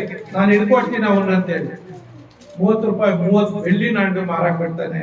ಮತ್ತು ಯೆರೆಮೀಯ 9ನೇ ಅಧ್ಯಾಯ 4ನೇ ವಚನದಲ್ಲಿ ಏನ್ ಹೇಳುತ್ತೆ? ಯೆರೆಮೀಯ 9ನೇ ಅಧ್ಯಾಯ 4ನೇ ವಚನ, ನೀವೆಲ್ಲರೂ ನಿಮ್ಮ ನೆರೆಯವರ ವಿಷಯದಲ್ಲಿ ಎಚ್ಚರಿಕೆಯಾಗಿರಿ. ಸಾಕು. ಯಾಕಂದ್ರೆ ನೀವೆಲ್ಲರೂ ನಿಮ್ಮ ನೆರೆಯವರಲ್ಲಿ ಎಚ್ಚರಿಕೆ ಆಗಿರಿ. ಯಾಕೆ ಹೇಳ್ತಾ ಇದ್ದೀನಿ ಈ ಮಾತು? ಮೋಸ ಮಾಡೋರು ಎಷ್ಟೋ ಜನ ಇದ್ದಾರಪ್ಪ, ನಿನ್ ಕಾಲ್ಗೂ ಅಡ್ಡ ಕೊಡೋರು ಎಷ್ಟೋ ಜನ ಇದ್ದಾರಪ್ಪ. ನನ್ನ ಅಪ್ಪನ ತಂಗಿ ಸೋದರ ನನಗೆ ಕೆಡುಕು ಮಾಡಿಸಿ ತನ್ನ ಮಕ್ಕಳ ಜೊತೆಯಲ್ಲಿ ಕಳಿಸಿ ನಾನು ಕೆಡುಕು ಮಾಡಿಸಿ ಯಾವ್ದೋ ಒಂದು ನಾಟಕ ಮಾಡಿದ್ವಿ. ಆ ನಾಟಕದಲ್ಲಿ ನನ್ಗೆ ಒಳ್ಳೆ ಪ್ರೈಸ್ ಬಂದ್ಬಿಡ್ತು. ಚೆನ್ನಾಗಿ ಇಷ್ಟಪಟ್ಬಿಟ್ರು. ಅವ್ನು ಚೆನ್ನಾಗಿ ಡ್ರಾಮಾ ಮಾಡ್ತಾನೆ, ಕಾಮಿಡಿ ಚೆನ್ನಾಗಿ ಮಾಡ್ತಾನಂತ ಇದರಲ್ಲಿ ಹೊಗಳ್ಬಿಟ್ರು. ಅದಕ್ಕೆ ಅವ್ರ ಮಕ್ಕಳು ಸೇರಿದ್ರೆ ಅವ್ರಿಗೇನು ಬರ್ತಾ ಇರ್ಲಿಲ್ಲ. ಅದಕ್ಕೆ ನಾನು ನಾಟಕ ಆಡಬಾರ್ದು, ಮೇನ್ ಡ್ರಾಮಾ ಇದ್ರಲ್ಲಿ ನಾನು ಆಡಬಾರ್ದು ಅಂತೇಳಿ ಮಕ್ಕಳ ಜೊತೆ ಕೈಲಿ ಏನೇ ಕಳಿಸಿ ದಾರಿಯಲ್ಲಿ ನಾನು ಮುಂದೆ ಹಾಕ್ಬಿಟ್ಟು ನಾನು ದಾಟಿಸಿ ಆ ನಾಟಕಕ್ಕೆ ನಾನು ಹೋಗ್ದಂಗೆ ಮಾಡ್ಬಿಟ್ರು. ಊಟ ತಿಂದ್ರು ವಾಂತಿ ಬರ್ತಾ ಇತ್ತು. ಆ ಊರೇ ಬಿಟ್ಟು ಅಂದ್ಬಿಟ್ಟೆ ನಾನು, ಬೇಡ ಈ ಊರೇ ಅಂತ ಹೇಳಿ. ಆ ರೀತಿ ಪ್ರಿಯರೇ ಕೆಲವ್ರ ಜೊತೆಯಲ್ಲಿ ಏನ್ ಹೇಳ್ತಾ ಇದ್ದಾನಲ್ಲಿ, ನೀವೆಲ್ಲರೂ ನಿಮ್ಮ ನಿಮ್ಮ ನೆರೆಯವರ ವಿಷಯದಲ್ಲಿ ಎಚ್ಚರಿಕೆ ಆಗಿರಿ. ಯಾಕಂದ್ರೆ ಮೋಸ ಮಾಡೋರು ಇರ್ತಾರೆ, ಪ್ರೀತಿ ಮಾಡ್ದಂಗೆ ಇರ್ತಾರೆ, ನಟಿಸ್ತಾರೆ, ಮೋಸ ಮಾಡ್ತಾರೆ, ಜಾಗ್ರತೆ ಆಗಿರಿ. ಅದಕ್ಕೆ ಅವನು ಕೋಲ ಅಲ್ಲಿ ಬಿಟ್ಬಿಟ್ಟ ಕಾರಣ ಏನಂದ್ರೆ 105ನೇ ಕೀರ್ತನೆ, 119ನೇ ಕೀರ್ತನೆ 105ನೇ ವಚನ, 119ನೇ ಕೀರ್ತನೆ 105ನೇ ವಚನ ಏನ್ ಹೇಳ್ತದೆ? ನಿನ್ನ ವಾಕ್ಯವು ನನ್ನ ಕಾಲಿಗೆ ದೀಪವು, ನನ್ನ ದಾರಿಗೆ ಬೆಳಕು ಆಗಿದೆ. Hallelujah, hallelujah. ಆ ಕುರುಡನು, ಆ ಬಾರ್ತಿಮಾಯನು ಆ ಕೋಲು ಯಾಕೆಲ್ಲ ಬಿಟ್ಬಿಟ್ನಂದ್ರೆ, ನಾನು ಯೇಸು ಸ್ವಾಮಿ ಹತ್ರ ಹೋಗ್ತಾ ಇದ್ದೀನಿ, ನಾನು ಯೇಸು ಸ್ವಾಮಿ ಹತ್ರ ಹೋಗ್ತಾ ಇದ್ದೀನಿ, ಈ ಕೋಲು ನನ್ಗೆ ಅವಶ್ಯಕತೆ ಇಲ್ಲ. ಯಾಕಂದ್ರೆ ಆತ ನನ್ ಕಣ್ಣು ಕೊಟ್ಟು ಬಿಡ್ತಾನೆ. ಅದಕ್ಕೆ ಯಾಕಂದ್ರೆ ಅದೇನಾಗ್ತಾ ಇದೆ, ನಿನ್ನ ವಾಕ್ಯವು ನನ್ನ ಕಾಲಿಗೆ ದೀಪವು, ದಾರಿಗೆ ಬೆಳಕಾಗಿದೆ. ಪ್ರಿಯ ನನ್ನ ಸಹೋದರರೇ, ದೇವರ ವಾಕ್ಯವನ್ನು ಯಾರು ಕೇಳ್ತಾರೋ, ಆ ವಾಕ್ಯವನ್ನು ಯಾರು ಅನುಸರಿಸಿ ನಡ್ತಾರೋ, ಆ ವಾಕ್ಯ ಅವ್ರಿಗೆ ಏನಾಗಿರ್ತದೆ? ದಾರಿಗೆ ದೀಪವಾಗಿರ್ತದೆ. ಆ ವಾಕ್ಯ ಅಂಕು ಡೊಂಕುಗಳನ್ನು ಸಮ ಮಾಡ್ತದೆ. ಆ ವಾಕ್ಯ ಎಡವಿ ಬೀಳದ ಹಾಗೆ ಆ ವಾಕ್ಯ ಏನ್ ಮಾಡ್ತದೆ? ಅವ್ರಿಗೆ ಬೆಳಕಾಗಿರ್ತದೆ. ಹಾಗಾಗಿ ಯಾರು ದೇವರ ವಾಕ್ಯವನ್ನು ಕೇಳ್ತಾರೋ, ಆ ವಾಕ್ಯ ಎಂಬ ಕೋಲು ಅವ್ರನ್ನೇನ್ ಮಾಡ್ತದೆ? ನಡೆಸ್ತದೆ.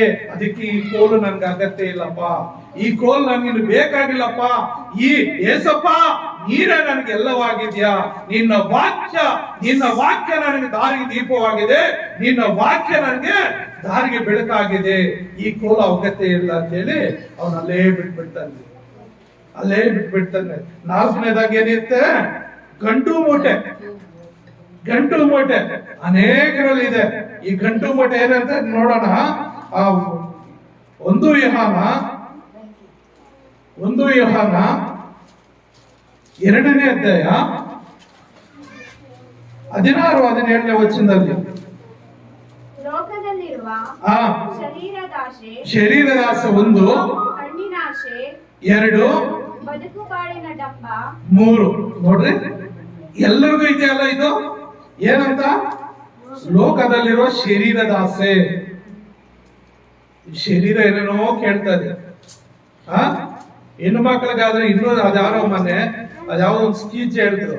ನಿನ್ ಹೆಂಡತಿ ಏನೇನ್ ಮೇಕಪ್ ಮಾಡ್ತಾಳೆ, ಏನೇನಂದ್ರೆ ಒಂದು ಕಡೆಯಿಂದ ಹೇಳ್ತಾನೆ.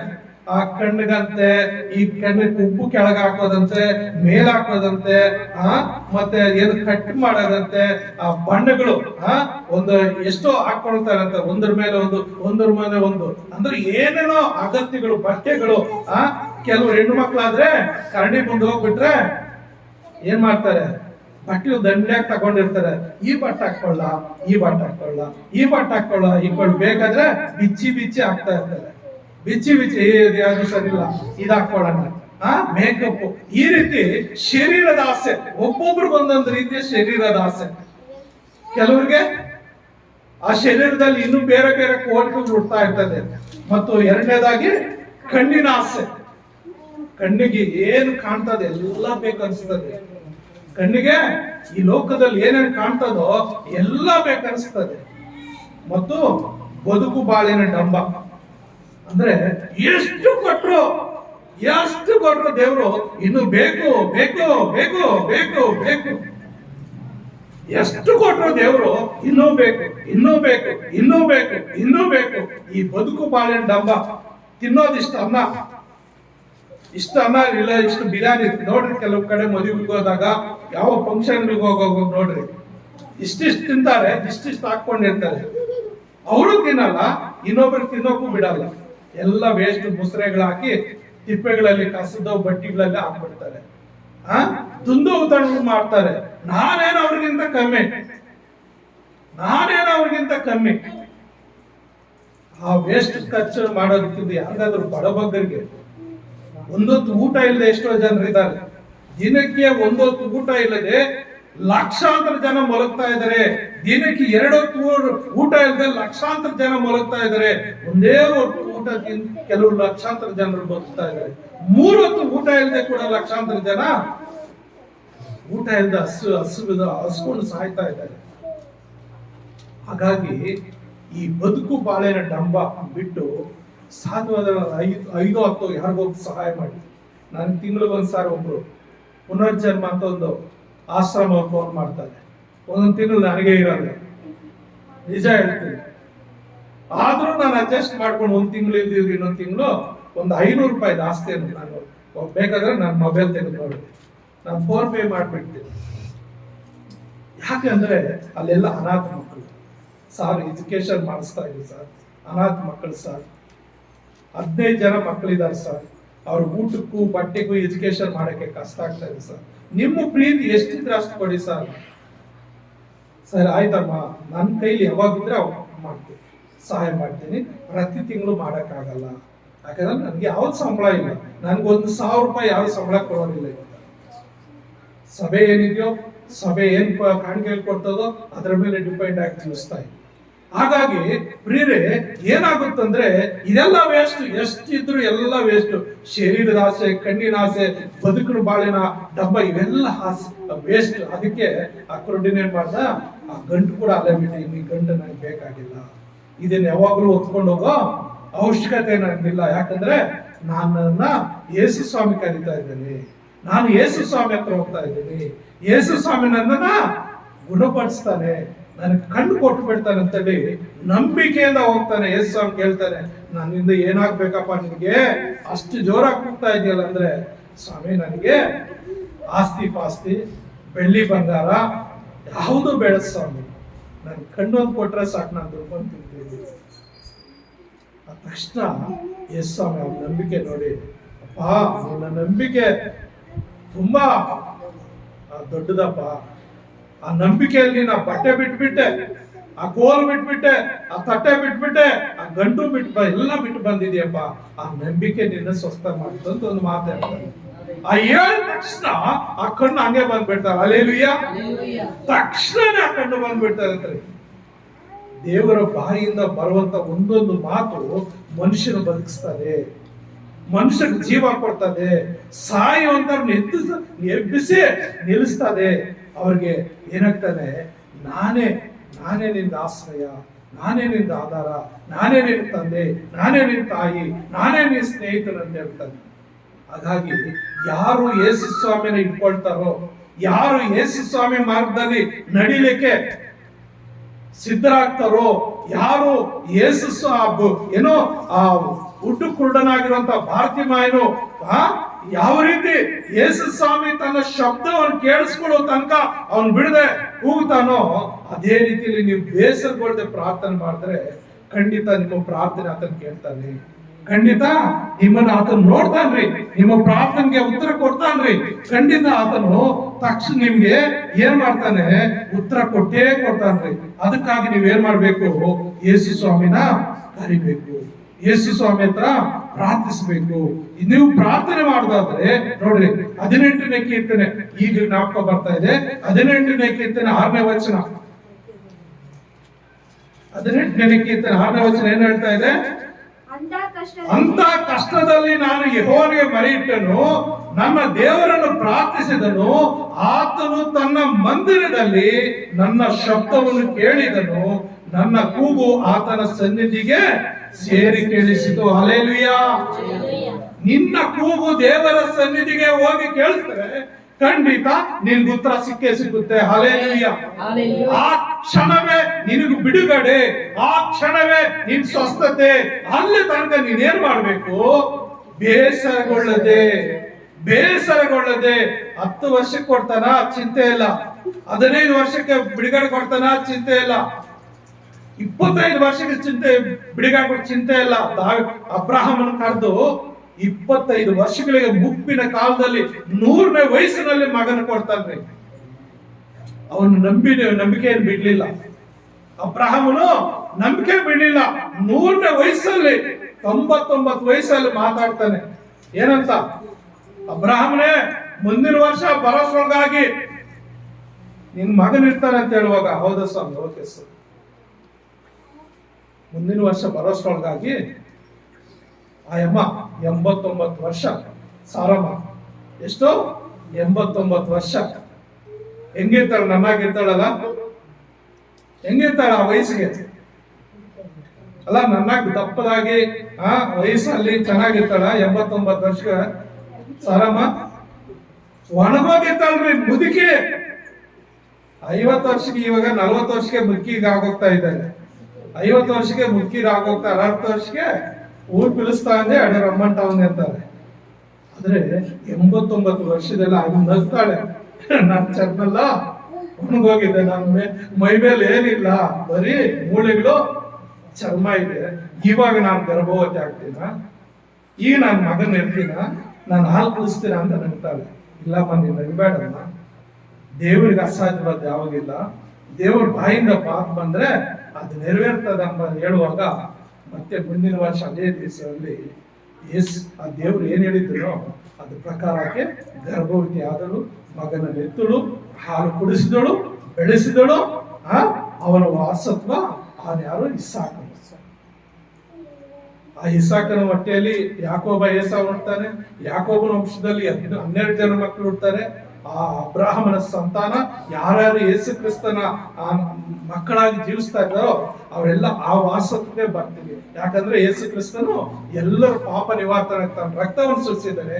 ಆ ರಕ್ತದಿಂದ ನಮ್ಮನ್ನು ಕರೆ ಕೊಂಡ್ಕೊಂಡಿದ್ದಾನೆ. ನಮ್ಮನ್ನು ದತ್ತು ಪುತ್ರನಾಗಿ ಅಬ್ರಾಹಮನ ವಾರಸತ್ವಕ್ಕೆ ಆತನು ದತ್ತು ತಗೊಂಡಿದ್ದಾನೆ. ಹಾಗಾಗಿ ಪ್ರಿಯ ನನ್ನ ಸಹೋದರರೇ, ದೇವರಿಗೆ ಅಸಾಧ್ಯವಾದ ಯಾವುದಿಲ್ಲ.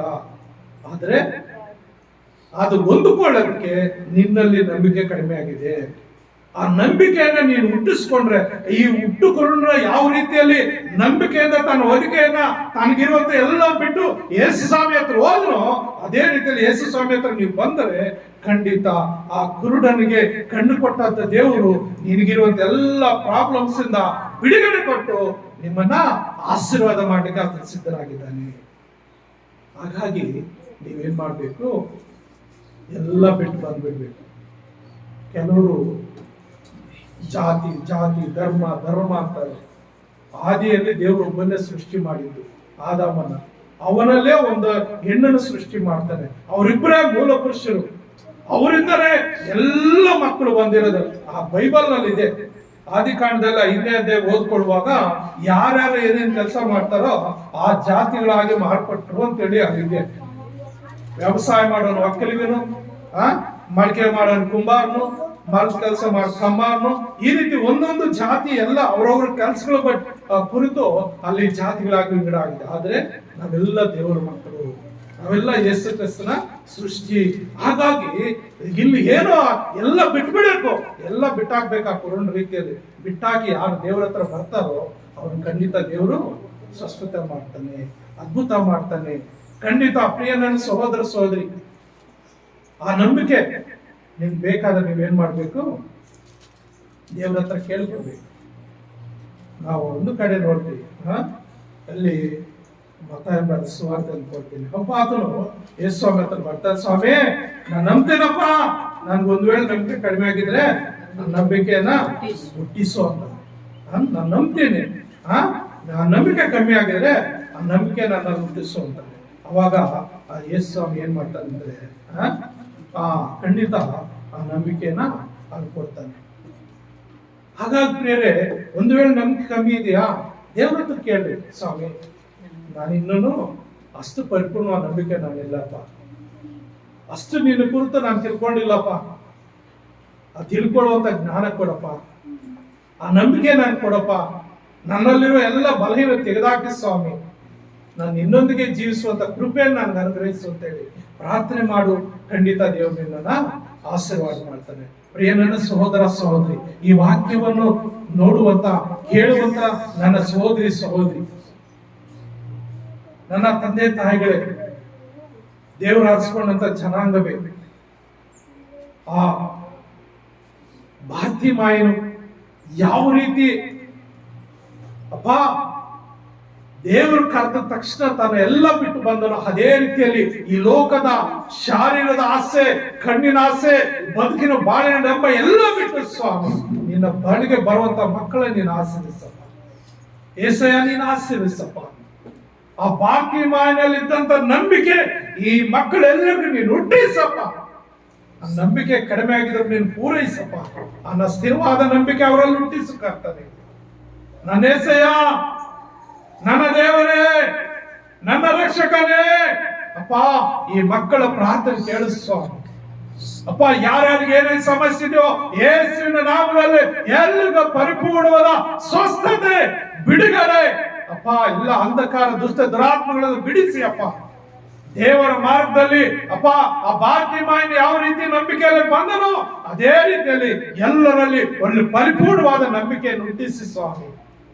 ಪರಿಪೂರ್ಣವಾದ ನಂಬಿಕೆ ಹುಟ್ಟಿಸಿ ಸ್ವಾಮಿ. ಬಾರ್ತಿಮಾಯನು ಯಾವ ರೀತಿ ಗುಣ ಹೊಂದಿದನೋ, ಯಾವ ರೀತಿ ಕಣ್ಣು ಹೊಂದಿಕೊಂಡನೋ ಅದೇ ರೀತಿಯಲ್ಲಿ ಪ್ರತಿಯೊಬ್ಬರು ಪಾಪ ಬಲಹೀನ ತೆಗೆದುಹಾಕಿ ಅವರವ್ರಿಗೆ ಬೇಕಾಗಿರಂತ ಎಲ್ಲ ರೀತಿ ಶಾಂತಿ, ಸಮಾಧಾನ, ಆರೋಗ್ಯ, ನಂಬಿಕೆ ಅಪ್ಪ ಕೊಟ್ಟು ಸ್ವಾಮಿ. ಅಪ್ಪ ಏಸಯ್ಯ ನೀ ತಾನೇ ಒಬ್ಬೊಬ್ಬರು ಮುಟ್ಟಿ ಗುಣಪಡಿಸಬೇಕೆಂಬುದಾಗಿ, ಸ್ವಸ್ಥತೆ ಮಾಡಬೇಕೆಂಬುದಾಗಿ, ಸಮಾಧಾನ ಕೊಡಬೇಕೆಂಬುದಾಗಿ ಎಲ್ಲ ಮಹಿಮೆ ನೀನು ಸಲ್ಲಿಸುತ್ತಾ ನನ್ನನ್ನು ತಗ್ಗಿಸಿಕೊಂಡು ನಾಮನ್ನು ಘನಪಡಿಸುತ್ತಾ ನಜರೇತಿನ ಯೇಸುವಿನ ಒಂದೇ ನಾಮದಲ್ಲಿ ಪ್ರಾರ್ಥಿಸುತ್ತೇನೆ ತಂದೆ. ಆಮೆನ್. ಆಮೆನ್. ಆಮೆನ್.